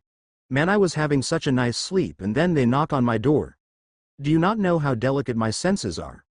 I can sense a... The man's words paused before his eyes slowly widened to look at the crystal in front of him. Is that? Yes, the woman said. Now get your ass here already and analyze the quality for me. The man no longer bickered and quickly came up to her and started looking at the crystal. He touched the crystal and a little and did something to it that Ning didn't understand. Ning looked at the process and was a little confused. What is he doing exactly? He asked. He is using a technique to absorb the pure essence inside of that crystal. The lesser the pure essence, the higher the quality of the crystal itself. Can these crystals not have other essence in them? Ning asked. No, they form through years of coagulation of the same type of essence, and as a result they push away any and all essence that aren't the same type. Only pure essence gets left behind along with it due to the pure essence having no attribute at all. If there ever was another type of essence in them, it would have to be significant enough to fight off the force that the other essence creates to reject it. At that moment, it ends up becoming two different essence crystals that grow side by side.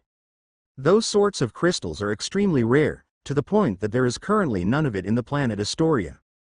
I see, Ning said thoughtfully. He looked around the room at the various essence crystals that were on display. What's the average purity of the crystals here? Ning asked. They range from 70% to 80% on average. The highest one is an ice essence crystal that is around 87%. Ning's eyes widened. That's quite a lot, he thought. I wonder what mine is. The man focused on it for a few seconds more before he looked up with eyes wide as if he had seen a ghost. 93%, he said softly. What? The woman asked. She didn't believe him and quickly took the crystal from him and looked at it. However, unlike the man, she didn't know how to check for quality of a crystal. She could only turn back to him and ask, Are you serious? Absolutely, the man said. Do you think I am lying? No, but 93%? That's very high, isn't it? The manager asked. That's one of the highest quality essence crystal we have received. Yes, the man said. Now go sell it. Oh, we haven't purchased it yet, the woman said and quickly turned around. Dear guest, would you come with me so we can talk about the price? Sure, Ning said and walked with her while taking the crystal from her hand. Let's go. Emma walked in with her father as well. The back room was for the staff, but Ning and Emma were allowed in and made to sit. Bring us some refreshments, the manager told a girl and then turned toward Ning. Now, let us talk about the price of crystal and if possible where you acquired it from. I am not sure I can tell you where I acquired it from, Ning said. There is no point after all since I took away all that was there. The woman's eyes narrowed. You took all? What do you mean by all? The entire mine? She asked. Yep, Ning said. Of course, I've used it all in one way or another. That is all that is remaining. Of lightning essence crystal, the woman inquired. Ning smiled. Maybe, he said. If you have anything else of the same quality, our establishment will be happy to buy it from you, the woman said. I would be happy to sell it too, Ning said, if I had any. The woman sighed, realizing that he wasn't going to give away if he had more of these or not. Instead, she focused her attention on the crystal at hand. For this, I can give you 4,000 fire essence coins, she said. Would you accept that? Ning thought for a bit. May I ask what the conversion rate that is in this town? He asked. Oh, you're not from here? The woman realized. Let's see. 1 fire essence coin is 3 earth essence coin, which is 5 water or wind coin. That is quite a conversion rate. Sure, I will take it then, Ning said. Papa, Emma quickly called out to him. She narrowed her eyes. Ning chuckled. Do you want to bargain? He asked his daughter. If you want, you can try it. Emma looked at the woman whose smile slowly lowered. She looked back at her father and said, But don't we need more money? She asked. We can earn more elsewhere, Ning said. Emma thought for a moment and nodded. If that is so then fine, she said. Let us continue. The woman finally smiled again. Do you have any preference on which coins you want to get paid in? She asked. Give me an assortment of it. I might have used for all of it, Ning said. Let me get the coins ready then, she said and left the room for a few minutes. The refreshments were there and Ning enjoyed its taste for the time they were to wait. Emma drank the drink she was brought as well. It wasn't as good as the juices from the divine fruits she was so used to drinking back at home, but it wasn't so bad either. The woman returned a bit later and then pulled out a large plate on which she dropped the various different coins. There were about 1,500 fire coins, 3,000 earth coins, 7,500 water coins, and 5,000 wind coins. Emma calculated quickly and nodded. We have it all, she said. We do, Ning said and took away half of all the coins. You keep the rest. Use it on what you want. Really? Emma's face widened into a smile.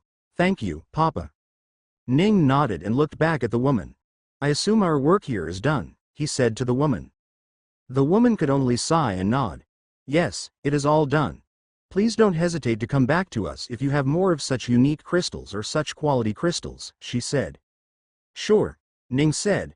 I will remember you if I ever need to sell something. Since I have nothing else, we will leave for now. The girl nodded and watched as Ning and Emma left the room. Ning arrived outside and tried to walk away, but the man from before quickly stepped in. Did you sell the crystal? The man asked. Ning looked at the man that had just analyzed his crystal earlier. I did sell it, he said. Do you have more? He asked. Ning paused for a bit.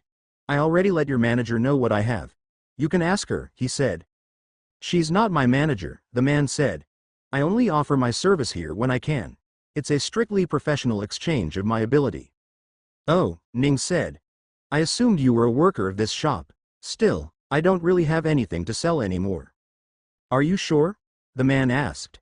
I wanted to know so that I could have some crystals to create a lightning weapon or something like that. Ning paused for a bit and turned to look at the man with a confused face. Create a lightning weapon?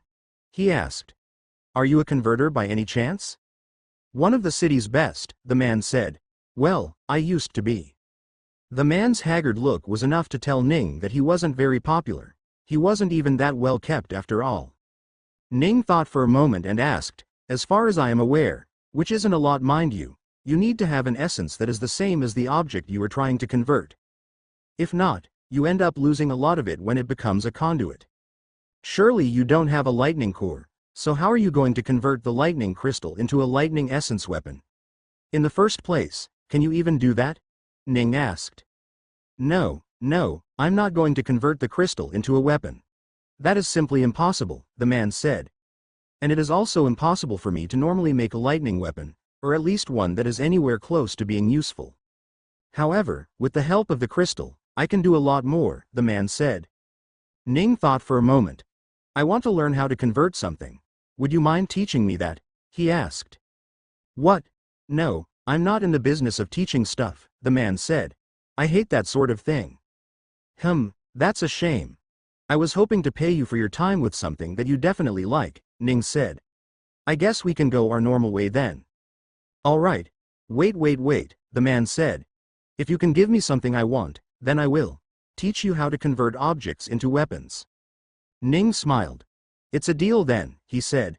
I'm a little tired today and want to go find a hotel to rest in. Why don't I meet you tomorrow so we can talk things over? Okay, the man said and looked around his body, but couldn't find anything on his body. I wanted to give you a card from my shop, but it seems that I don't have it on me. Just tell me what the name is, Ning said. I will find it tomorrow. Okay, the man said. Come to the tribal conversion shop. Okay, I will, Ning said and was about to turn away when he paused. Wait, tribal? As in the name of the city? Yes, the man said. The mayor is my uncle. Ah, I never introduced myself, did I? I am Byron Trouble. Ning held his hands out for a handshake. I am Ning Ruigong, he said. This is my daughter Emma. Daughter? The man looked to the side in shock. But you look so young. Thanks, Ning said with a smile. Now, if you will allow us to leave, we have a hotel to find to stay in. Why don't I show you one? The man said. There is one that is close to my own place. Does it allow beasts to stay too? Ning asked. I need one where I can keep my beasts. There is, the man said. Come with me. He hurriedly walked out with Ning and Emma and soon left the mall. This way, the man was about to walk away but Ning stopped him. We have to get our beasts from the repository in that direction, Ning said. Oh, okay, the man said and followed them to the repository. They walked to the beast repository and all entered the place. Byron looked around inside the beast repository, cringing a little when the soldiers recognized him. He looked away and toward Ning. Can you get your beast quickly so we can leave? He asked. Sure. She's right this way, Ning said and walked up to one of the guards with a chit and a few coins in his hands. This is enough, right? The man looked at the chit and the coins in his hands. He looked up at Ning, but his eyes saw Byron as well. He was surely curious why the man was there, but he said nothing. Yes, this is enough. You can leave with these beasts, the man said and let Umbra and the kids walk out. Lori quickly ran up to them and jumped onto Ning's shoulders, while Umbra slowly walked out with the sleeping Lyra on her back. Byron looked at the beasts and his eyes widened in shock. Let's leave, Ning said and walked out with the rest of them. Everyone else kept pace, but Byron was very far back. His eyes were wide the entire time he was behind while occasionally a look of suspicion came onto his face. He looked at Umbra for a bit longer before Ning turned around. It seems you have a lot on your mind, he said. Why don't you come out and say it? The man looked at Umbra and then at Ning before back to Umbra. And no, I have nothing to say, he said, but his voice gave away what he was thinking. If it helps, what you are thinking is correct, Ning said. Are you going to complain to your uncle? That, Byron didn't know what to say. What he was thinking was something so impossible that he assumed that he was most likely wrong. However, in Ning's words, one thing was for certain. The beast in front of him was in a realm that was higher than the essence manifestation realm. He was made curious about her because of her black fur and the fact that she was a beast he had never seen before. However, when trying to sense the essence that she had formed a core with, he couldn't sense anything. He could sense the shadow core of the two cubs that were of hers, but nothing from her at all. There was no way that she wasn't an essence beast, so the fact that he couldn't sense her meant a single thing. Her essence realm was one that he couldn't sense at all. And given that he was already in the essence soul realm, she was most definitely in a realm higher than that. He feared that it was most likely even the stellar harmony realm. However, he feared speaking up on it, for this was a realm that would be treated with respect by even the emperor himself. And somehow, the beast was following Ning. Who are you? The man couldn't help but wonder. After arriving at a large hotel, Byron quickly spoke up.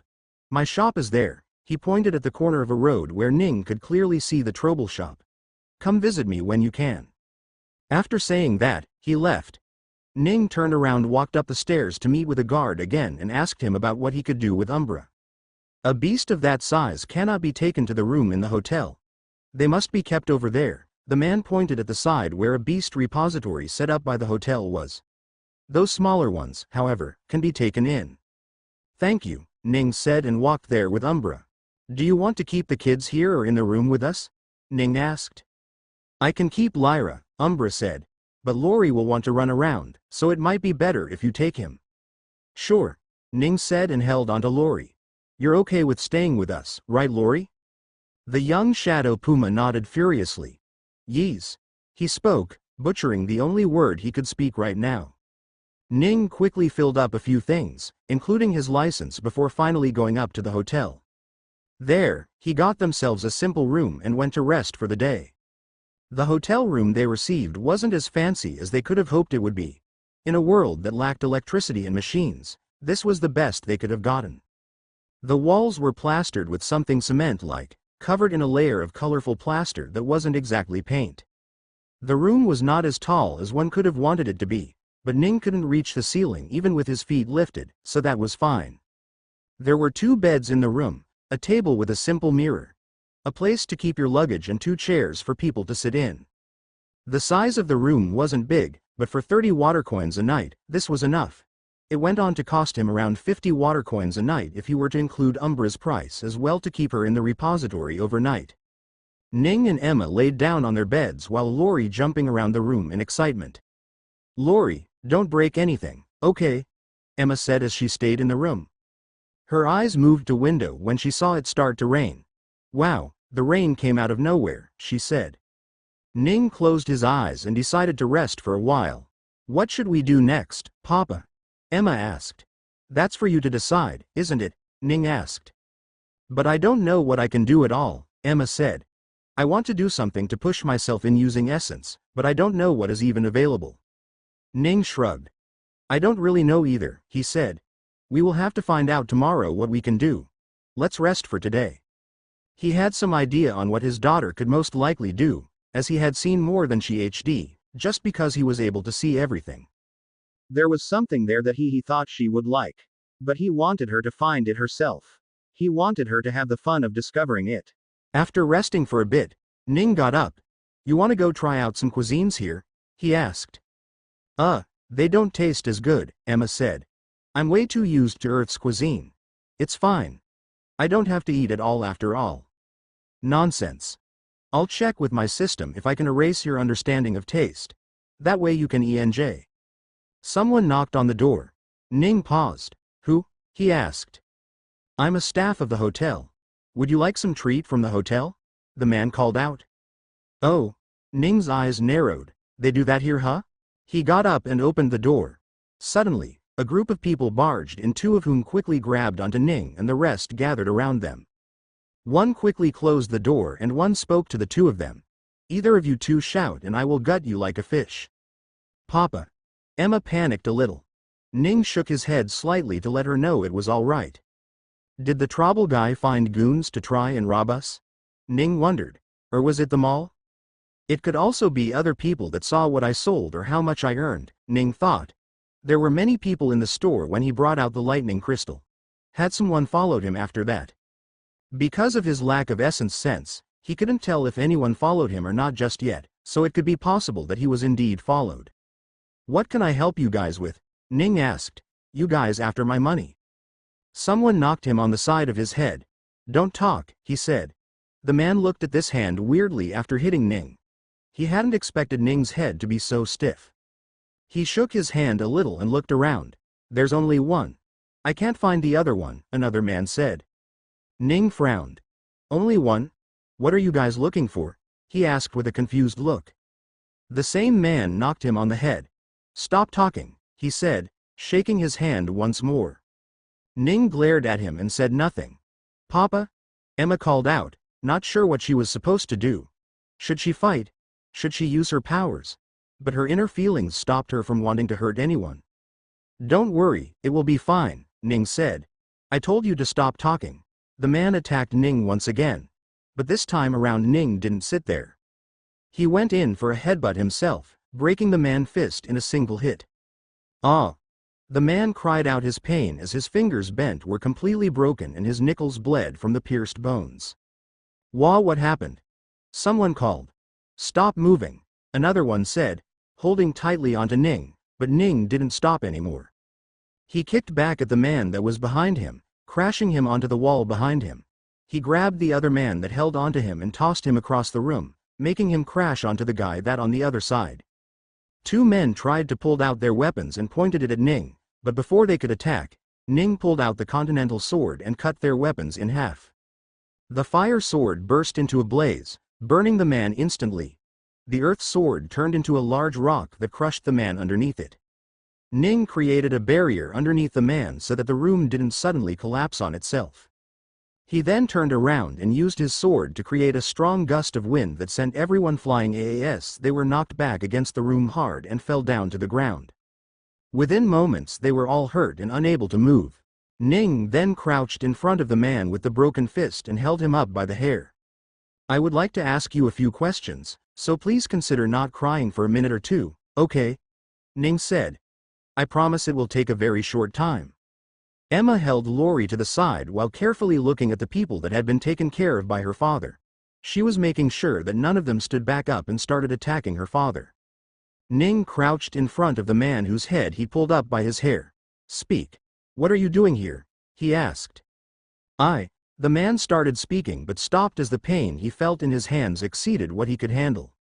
Ning sighed and left him, looking toward one of the men that clearly weren't hurt much and walked up to him.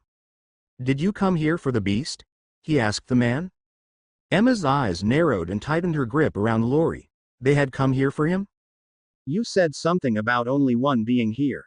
Considering that the only thing that we have two of are the two beasts, Ning said. So are you here for the little cubs? The man grunted a little and suddenly pulled out a sword from somewhere. He went in for a stab with the sword, hoping to kill Ning while he wasn't paying attention. However, when the sword struck Ning's neck and didn't pierce through him, he panicked. For the first time in his life, he felt fear for his life on a level that he hadn't before. Tisk, tisk, tisk, Ning said, holding the sword in his hand. You shouldn't have done that. He crushed the sword and in an instant the wind that made up the sword filled the room with a book, destroying it a little. The man who had just gotten up to kill Ning fell to his knees at the sight of a man destroying his sword with just his hands. He had gone too far and now he was going to die. Get up, Ning said. The man didn't get up. He had resorted to his fate. He was going to die now, and he could only regret listening to his friends today. Get up, Ning said again. I'll let you live. The man prepared for his death. He took a deep breath, remembering his parents and feeling sorry that he had grown distant from them. Had he not become the man he had become, maybe they would have still called him their son. In the end, it was all regrets that he held. At least he would now be rid. Wait, did you say you'll let me live? The man asked as he quickly looked up. Yes, Ning said. His eyes narrowed. Stop giving me hope and just kill me, he said, looking down. I'm not joking, Ning said. I'll let you live. The man looked up once again with a frowning face. What's the catch? There is a catch here, right? He asked. Of course, Ning said. Why would I let you go here for no reason after you came to steal from us? The man stared at Ning for a moment before asking, so, what do I do to gain my freedom? Do you want me to lick your shoes? Become your slave? What do you want? Ning smiled. I want you to fight him, he said, pointing toward Emma. The girl? The man frowned. You want me to fight her? The man was a little confused. Why would anyone tell a big man like him to fight a little girl like her? I didn't say her. I said to him, Ning said. I don't want you to fight the girl. I want you to fight the beast. His name is Lori and I think you will make an excellent fighting partner. In fact, I think everyone here will make for an excellent fighting partner for him, Ning said. Speaking about that, I'll have to say goodbye to you all for now. Prepare in your little abandoned warehouse on the south end, next to the bakery that makes the sweet donuts. I'll see you all tomorrow morning at 7. Ning snapped and everyone disappeared, including the rocks and all. The mess in the room ordered up and every else went back to being normal. Someone knocked on the door. Sir, miss, is everything all right in there? A voice asked. Ning opened up the door. Yes? He asked. There was a young boy outside who leaned in to look inside. Is everything in here all right? We heard complaints from outside, he asked. Everything is fine as you can see, Ning said, opening the door to see everything in pristine condition. The young man frowned a bit and nodded. Sorry for bothering you, he said and turned to leave. Wait a moment, Ning quickly said. Yes? The young man asked. Is there any freshly made food we can eat? Ning asked. Maybe some hot food. Ah yes, you can go to the cafeteria section at the lowermost floor, the young man said. Or we can deliver it to your room for a slightly extra cost. What do you want, Emma? Ning asked. We can go down, she said. Thanks for your help, Ning said and sent the man on his way. He closed the door and turned around to a frowning face from his daughter. Why did you do that? She asked. The food, did you not want to eat? She asked. No. The men from before. You let them go without punishing them at all. Why did you do that? She asked. And instead, you are now putting Lori in danger. Danger? Ning chuckled. Do you really think I would do that? Then, what was that? Why must he fight? she asked. So he can train, Ning said. He needs to be in some serious fights so that he can learn to protect himself. But what if he is hurt? Emma asked. Ning chuckled. Do you think I would let him do it if it was dangerous? He asked. You don't seem to realize just how strong Lori has become in the past few years. Just wait for tomorrow. You will be quite surprised. Ning and Emma arrived at the abandoned warehouse sometime before 7 a.m. in the morning the next day. When he arrived, he saw 4 people who sat there in fear, waiting for them to arrive. When they saw Ning, their soul almost left their body in fear. Huh? What's up with the number? Ning asked, looking around. Weren't there 4 more of you the last time? The man at the front with his bandaged hands hesitated before speaking. They ran away, he said. We couldn't stop them. Ning looked around the group. And you stuck around? Why? We were afraid of what you would do if you found out, the man said. You are definitely not a normal person and most likely have a lot of influence. You could easily find us if we tried to run away. You're not wrong, Ning said softly. All right. Forget about those who ran away for now.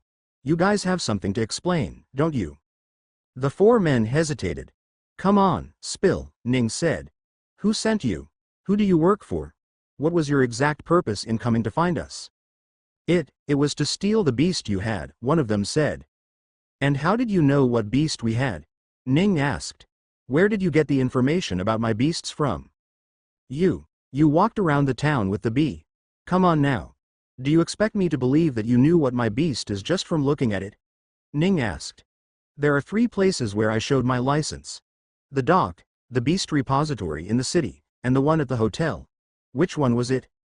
The men's eyes widened in surprise and they looked at each other with a fearful look. After a bit, one of them spoke up. We get notified by a person in the dock, he said. Then someone starts following you and when you are settled, we come in and take away your beast. Someone at the dock? Ning asked, remembering the man that was shocked to see the shadow puma back at the dock. Are you saying we got unlucky? Are you saying we got unlucky with the man who checked our papers at the dock? Or is it something else? Ning asked. The man gulped before speaking again. Actually, everyone at the dock is in on it, he answered. Ning sighed. I knew it, he said. What do you do with the stolen beasts? There is a demand of young beasts that can be tamed by rich individuals. People pay big sum of money for exotic beasts, which is what we do, the young man said. And how many people does this organization have? Ning asked. The man gulped once more and stuttered a bit. 5 to 50, he said. There are about 50 of us altogether, he said. And only 8 of you came to take 2 of my beasts, huh? Ning said. What is the price of a shadow puma? How much would my beast have sold for? The one you had, depending on how well trained it is, could have been sold for anywhere from 10,000 to 30,000 firecoin, the man said. Ning's eyes narrowed for a moment. Wait, he could have been sold for that much? He asked. Yes, the man said. Do you want me to tell you how? What? Of course not, you idiot, Ning said. What is this little group of yours called? We don't really have a name for ourselves, the man said. Okay, and does the government officials not know this is happening? Ning asked. This far out in the corner of the empire? No, the young man said. The mayor barely cares enough to look after his own town either.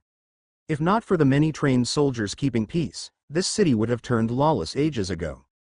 I see, Ning said and sighed.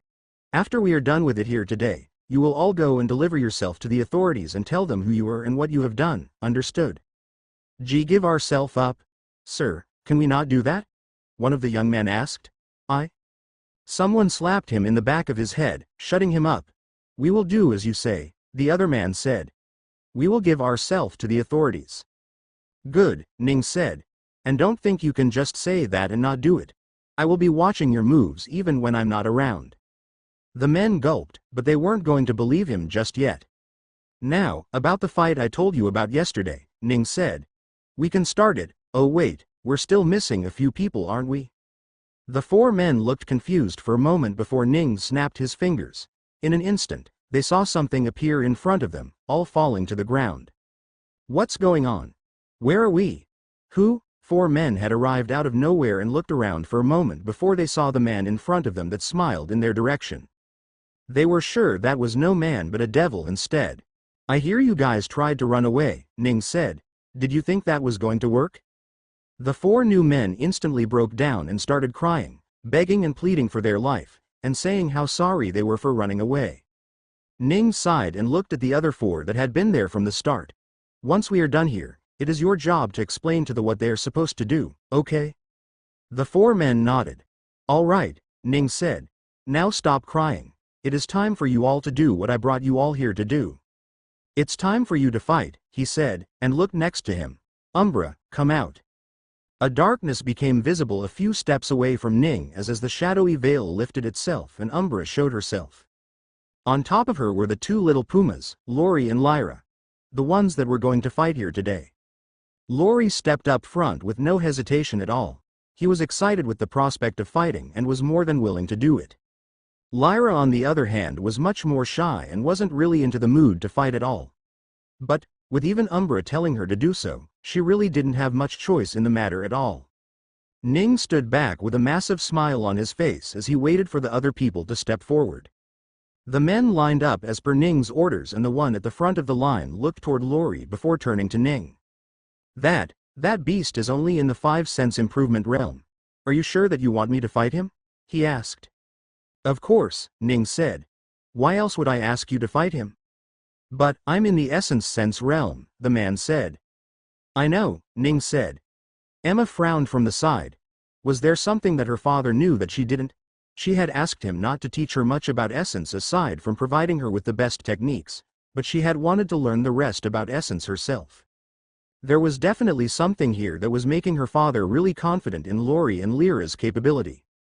The man that was to fight Lori didn't trust Ning still. He looked at the baby puma and back at Ning again. Do I just stay and let him attack me? He asked. He could do that, even thought he would probably be bruised by the end of it. No, Ning said. I want you to fight him serious, no holding back at all. The man was finally more surprised than suspicious. You want me to seriously fight him? He asked. Yes, Ning said. Use any swords or weapons you might have too, it's all fine. If you say so, the man said and pulled out a normal metal sword. Ning finally reacted a little. There was something about this entire thing that he had been curious from the start, and seeing it now, he was even more surprised. There's someone here that is capable of making spatial artifacts very cheaply, he thought. There shouldn't be any other reason why a thug like them could have so many storage artifacts. Ning was curious for just a moment before his curiosity waned and his focus returned to the fight at hand. He looked at Lori who was raring to go. You can fight now, Ning said. As soon as the words left Ning's mouth, Lori dashed forward. He sprinted forward and ran toward the man, who had reacted a split second late. He quickly swung his sword, stopping Lori from getting too close. Instead of stopping, however, Lori ducked and went under the swing before jumping up and hitting the man in the chest. The man was sent flying back as he flew straight to the ceiling and came down with a large bag. A small dust cloud rose that quickly settled down. The man that was the reason for the dust cloud, however, could no longer get back up at all. He had lost consciousness from just that one strike. The remaining 7 men slowly turned their head toward Lori and their eyes went wide with shock. What just happened? Emma couldn't help but ask in shock. It wasn't just her either. Even Umbra was shocked. She had let her children take part in the fight, not because she believed in them, but because she believed in Ning. She had assumed that this was going to be training to prepare them for the day when they would ahve to fight for real. However, this was no what she was expecting at all. What did Lori do? Umbra had to ask. Ning smiled and turned toward Emma. Remember the story I told you, about me going through my journey? He asked. Yes, Emma said. What about it? Do you remember how even though my body and talent were normal, I was still doing quite well? Especially in terms of my physical strength and senses, he said. Emma thought for a bit and nodded. There were parts of the story that mentioned that. However, she didn't imagine why that was useful right now. All she could think was the fact that her father had most likely abused the system at some point and wasn't telling her about it. The reason I was so strong back then was simple, Ning said. I, accidentally, formed a pure essence core. So, Emma asked. So, pure essence core gives you quite the bit of benefit. It makes your physical strength superior to your peers. It makes your senses stronger, and it improves your ability to go through ranks so that you easily enter the higher ranks and don't have to struggle through any of it, he said. Emma frowned. It has such properties? She asked. Yes, Ning said. I thought you gave them the fruit because you could use any sort of essence with pure essence, Emma said. That is the main reason, Ning said, but not the only reason. Emma frowned for a moment. Did I make a mistake by not choosing pure core too? She asked. No, Ning said. You have little use for those benefits. Your strength and senses are already strong, and I have given you the best books to aid with your speed. As for using any essence you want, well, that one you chose yourself not to do, Ning said. Emma thought for a bit and nodded. That makes sense, she said. Then, does that mean that Lori and Lyra are now as strong as Essence Sense Realm fighters? Ning smiled. They are even stronger, he said. Emma couldn't believe his words. How? She asked. Ning's smile widened even further. They don't only get their benefits from the pure core, he said. Emma's eyes widened. Ah, they have added strength from their shadow core as well? She asked. Ning nodded. Now you see why I wanted them to fight. This is perfect training for the two. Lori and Lyra's fights against the men left them bloody and bruised. They only now realized why they hadn't been punished the other day. They were clearly being kept to be punished today instead. They were also surprised at how tough the two cubs were. They had all seriously tried to fight them and yet they had lost so easily. In the end, it only stopped when they could no longer move. Ning walked up to them and crouched in front of them. Do you know how long it has been since you all started fighting? He asked. The men shook their heads. They were in so much pain that they would rather not talk at all right now. They didn't care how long it had been either. Why would that have mattered at all? 15 minutes, Ning said. What? One of the men asked, even as his body hurt from the vibrations from his own voice. We've fought for longer than that surely. Nope, Ning said. Just 15 minutes. Well, closer to 16 minutes, but who's keeping count, right? He looked at the men that realized that they had been beaten to this stage by two beasts in no more than 15 minutes. How was this possible? How were the beasts so strong? The men could not make sense of any of the situation, and in the end could only resign to their fate of being left alone while they were beaten and swollen. Do you know why I asked you how long you fought for? Ning asked them. None of the men cared enough to answer him. Because I wanted to tell you all that it is a bit too early to just give up on fighting, Ning said. The men quickly perked up, not understanding what Ning was talking about at all. So what if it was early to lose? They had lost. That was it. What else could they do in their current beaten-up con? You are all healed, Ning said. A seconds later, each and every young man inside of the warehouse were fully healed. Even the man who had his knuckles broken the other day was surprised to see his knuckles be healed as well. What? What's going on? I don't feel any pain. Am I hallucinating? Mother, your son is coming to see you very soon. The sudden absence of Apin caused them all nothing but confusion and somehow bliss.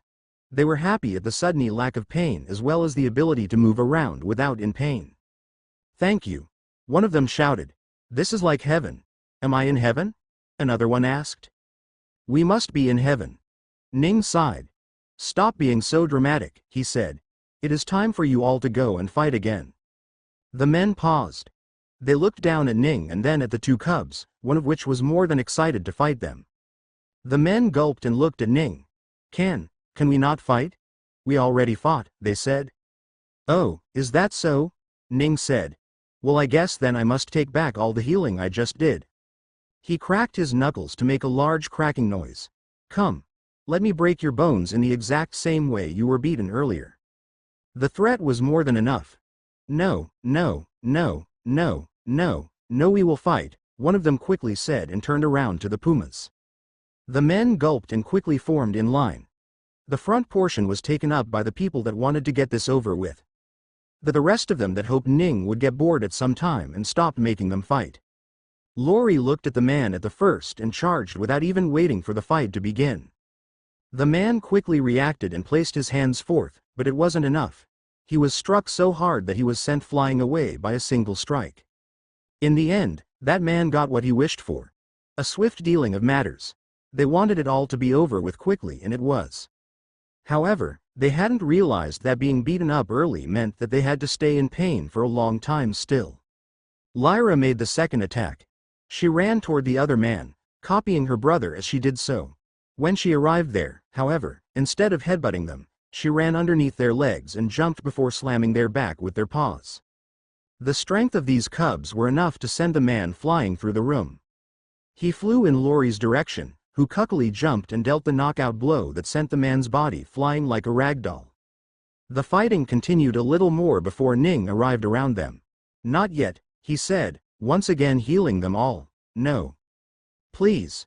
We will leave this business. Please, I will give up myself." Ning shook his head and smiled. "My beasts need training and you guys are the perfect training materials. You all showed to our door so easily. We didn't even have to go find some targets," he said. "Thank you." These men had heard nothing more demonic than the words, "thank you," that they heard just now. The fight continued for 2 more hours, in which the most the men had managed to last was no more than 20 minutes. Each time they lost, Ning would heal them and make them fight all over again. The men wanted to cry blood in the end by all the pain and suffering. The fighting stopped when Laura and Lyra were tired and wanted to go sleep. Ning nodded and let Umbra and Emma take care of the 2 kids. Then, he finally turned around toward the men in front of him. "You have 2 choices now," he said. "First, you will come here every morning and train with my beasts. Or second, you will go and turn yourself over to the authorities, while also telling them everything about your little organization." The choice for these men after today was obvious. "Emma, do you want to learn about conversion too?" Ning asked. "Conversion? What is that again? The one where you make swords?" she asked. "Swords, shields, armors, anything," Ning said. "But yeah, people mostly just make swords." "I'm fine," Emma said. "I don't plan on learning those. You can have fun with that." "All right, you can go around the city then. Enjoy some alone time, see what you want to do," Ning said. Emma nodded. "I will," she said. "Let's go, Umbra." Emma, Umbra and the 2 kids made their way away from the warehouse, leaving Ning behind. Ning looked at sun outside and realized it was close to 10 in the morning. His shop should be open by now, Ning thought, and made his way out of the warehouse as well. He walked back in the direction of his hotel and quickly made it to the tribal conversion shop. He entered the shop and found quite a few types of weapons and artifacts in display. Swords of bright red, armors of deep azure, spears of dark brown, axes of bright yellow, shields of stark white. All sorts of items seemed available in this shop. Not bad, he thought and looked around. It's quite large on the inside as well. It didn't look like it. A young woman quickly walked up to him. "Hello, sir. How may we help you today?" she asked. "Are you looking for weapons? We have a new batch of supplies right this." Ning put up his hands to stop her from continuing. "Your boss called me. Is he in yet?" he asked. "Our boss?" The girl looked around, a little confused. "He's talking about me." Byron quickly walked out from behind after hearing his voice and walked up to Ning. "Haha, please come with me." The girl moved aside and Ning walked away with Byron, making their way to the back half of the shop that wasn't available for the customers. "Please don't call me a boss again," Byron quickly said. "I'm not the boss." Ning frowned. "I thought you were the owner of this place," he said. "I'm just a manager. The boss is my cousin, but he doesn't work. He just owns the place, passed down from my uncle," he said. "The mayor?" Ning asked. Byron nodded. "Anyway, you came later than I thought you would. I thought you wanted me to train you," he said. "I had a prior appointment," Ning said. "Don't worry though, I'm free now." "Okay," Byron said before hesitating a little. He wanted to ask about something, but he wasn't sure if it was right for him to begin. In the end, he decided not to. "So," he said, "let's go over our agreement again." "Sure," Ning said. "What are your terms?" "I will teach you the way to convert matter into conduits," the man said. "In exchange you must give me a sizable piece of essence crystal containing very pure lightning essence." "Sure," Ning said without thinking much. The man frowned a little seeing Ning's such nonchalance. He started worrying if this was a way for him to scam him somehow. Would he be able to do anything if he was scammed? "Would it be all right if I saw the lightning crystal before I taught? Just to make sure it is of quality," the man said. "Sure," Ning said, bringing out a white crystal with a bluish hue to it. He tossed it over to Byron, who quickly looked at it and started judging it. He stared for a while before he nodded to himself. Amazing, he said to himself. He was done with the test, but even after that he kept staring. It was just too amazing to not stare at it. After all, this was even better than the one he had tested the other day. This crystal was 95% pure. He had never seen such a pure crystal ever in his life. Where did you get this from? He asked. Is it good? Ning asked. What's the purity? 95%, the man said. I have never held something so pure. Not even pure crystals are this pure. Where did you get this? This, Ning thought for a bit. I believe it found it at the peaks of Mount Deathfire in the northern regions of Springwind Continent. The man looked at Ning with a strange look on his face. Mount Deathfire? Who names a mountain that way? And Springwind Continent? Is he lying just because he knows I can't verify this? He wondered. There was no way for Byron to tell whether the name and words he had heard were real in any way. But he wasn't just going to come out and call Ning a liar. He had more urgency in his own life than that. A man who would run around with a beast as strong as that shadow puma was not someone he wanted to be on the opposite side of. So this works for our agreement, correct? Ning asked. Yes, this works, the man said before handing it back to Ning. However, Ning didn't take it. Keep it, he said. If that makes you feel safer. Just teach me what you can. Byron was a little surprised and nodded. He kept the lighting essence and moved to an open space. Ning ignored the many smiths that were working and followed the man to the open space. Once they arrived there, Byron started speaking. I will teach you the basics of converting now, he said. Converting, in essence, is very simple. All you have to do is take a natural object that is as close to an essence as possible, and use that essence to convert that object into something else. Ning nodded. I think I get the gist of it, he said. The man nodded. To learn to convert, you need to have a very precise essence control. Show me how good your essence control is, he said. Ning nodded and then paused.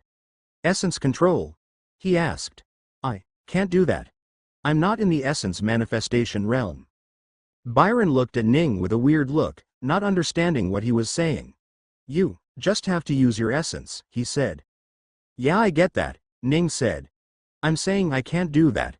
I'm not in the essence manifestation realm. Huh? But just use your essence, the man said.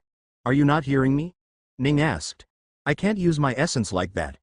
I'm not in the essence manifestation realm. Or are you saying there is a way to do that without even reaching the realm? The man paused for a bit and gave what Ning said a strong thought before looking up with a massively confused face. You're not in the essence manifestation realm? He asked. That's what I've been saying, Ning said in an exasperated voice. You're not in the essence manifestation realm?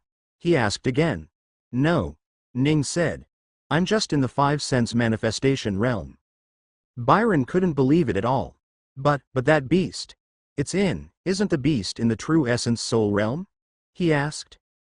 Stellar harmony realm, Ning corrected him. And what does the beast being high in the essence rank have to do with me? You are that beast's master. How could you not have a strong essence base? He asked. Ah, that's what you were confused about, Ning asked before shaking his head. Don't worry about it. That beast is a special case. I do not have a high essence rank. The man frowned. Then I can't teach it to you, he said. You need to be in the essence manifestation realm to even understand what I'm going to be talking about. Someone who has never known what it feels like to pull essence out of their own body will not understand this, the man said. Much less someone who can't even sense essence in the first place. How old are you again? Ning thought for a moment. I have a child. How old do you think I am? I don't know. You don't look very old, but you have a child that's in her teenage years, so at the very least you're in your 30s. 35 maybe? He asked. Wrong, 32, Ning said, making himself younger. I was a young man when I married my wife. Anyway, back on topic. Let's start learning about conversion. Byron frowned. Did you not hear anything I just said? You can't learn anything, he said. I did, Ning said.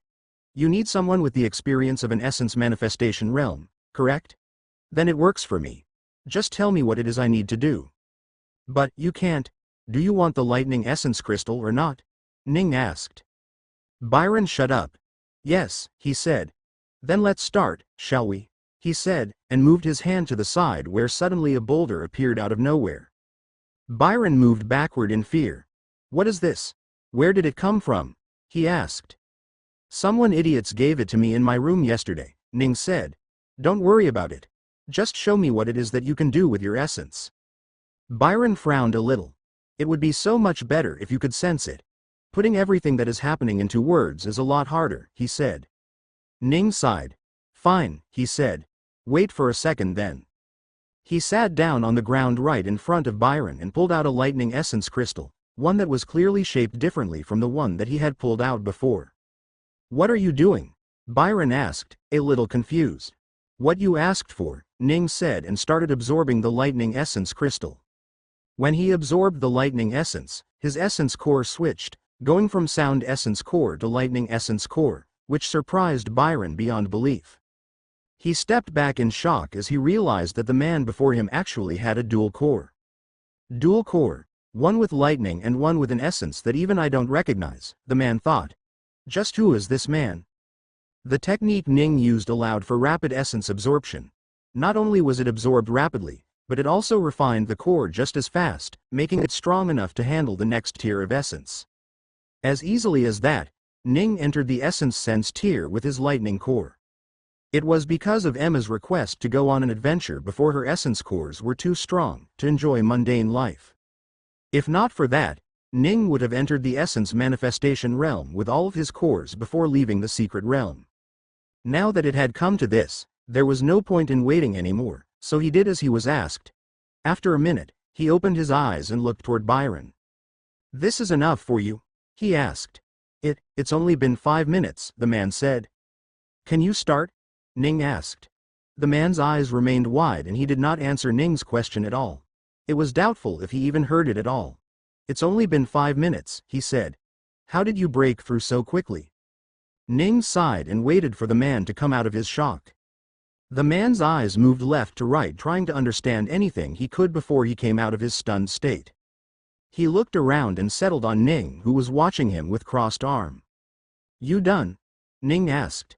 How did you do that? The man asked. I was close to a breakthrough, Ning said. No, the man said. You can't lie to me. I saw the speed at which you took essence from that crystal. That is not normal. Ning smiled. Well, there's your mistake, he said. You tried to find something normal in me.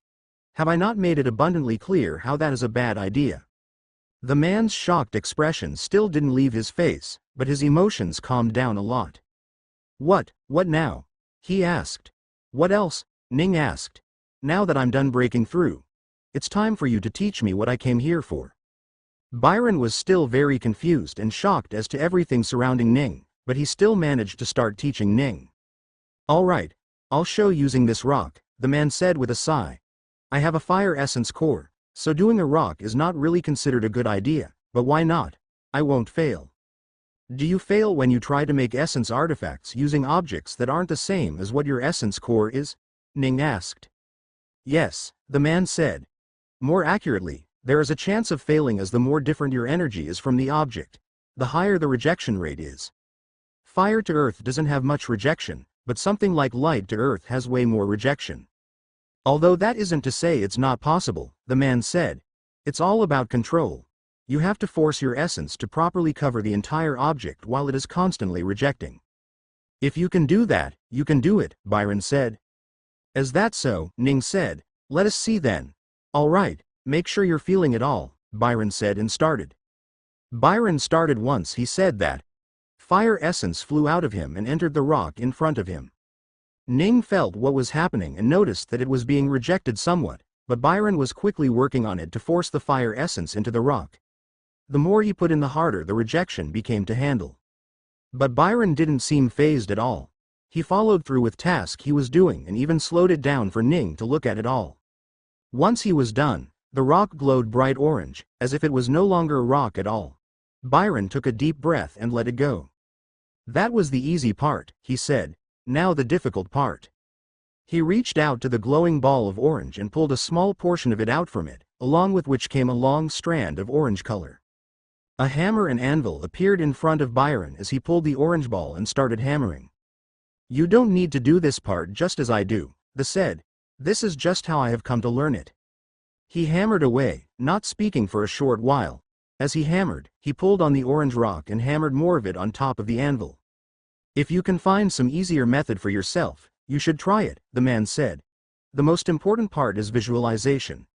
Whatever helps you visualize that thing over there into something physical, do it." He hammered for a while longer before speaking again. "At the end, you will have to use what method serves you best to create something that is in your mind using the essence that is in your body," Byron said.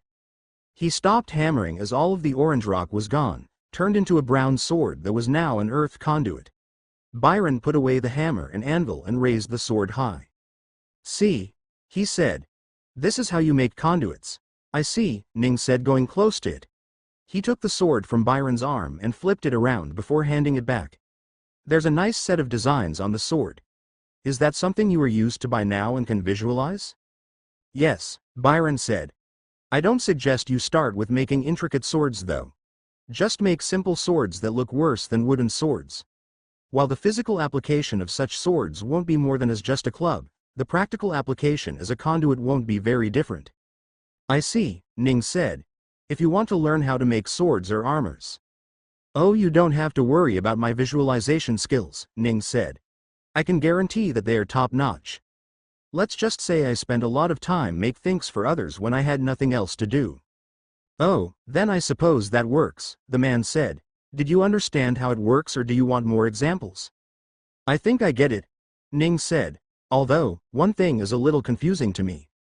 "Go on, ask," the man said. Let's say there is a large wave, tall enough to kill hundreds of thousands of people coming your way," Ning said. "How would you turn all that water into a sword while it's coming your way?" "Oh, that's a difficult task," Byron said. "Is it impossible?" Ning asked. "Not in the last," Byron said. "What you would do is something known as instant conversion. It's a method of conversion that instantly turns any object into the intermediary blob of half matter half essence that you saw earlier. Once you have that, you can easily turn that into a sword," Byron said. "That is difficult though, of course. It requires not just a great deal of control but also a very pure and large water crystal to do so." Ning frowned a bit. "Water crystal?" he asked. Byron thought for a bit and said, "I can tell you exactly what it is that you are supposed to do, but it will be easier if I showed you instead." "You're going to show me how to capture a wave?" Ning asked. Byron shook his head. "Waves are difficult to catch because they are hard and fast. You have no time to capture it through normal method, which is why the other method was created. While I could show you with a wave, I can do so with a lightning bolt that is just as strong and fast. I think it might be better for me to do two things at once," he said. "I can show you what exactly is that is done during instant conversion by converting a lightning bolt. And I can gain a lightning sword for myself." Ning's eyes widened a little. "We're gonna catch lightning today?" he asked. Byron looked at the sky. "In about 4 to 6 hours, it will rain," he said. "We should go out to the sea and wait for the storm."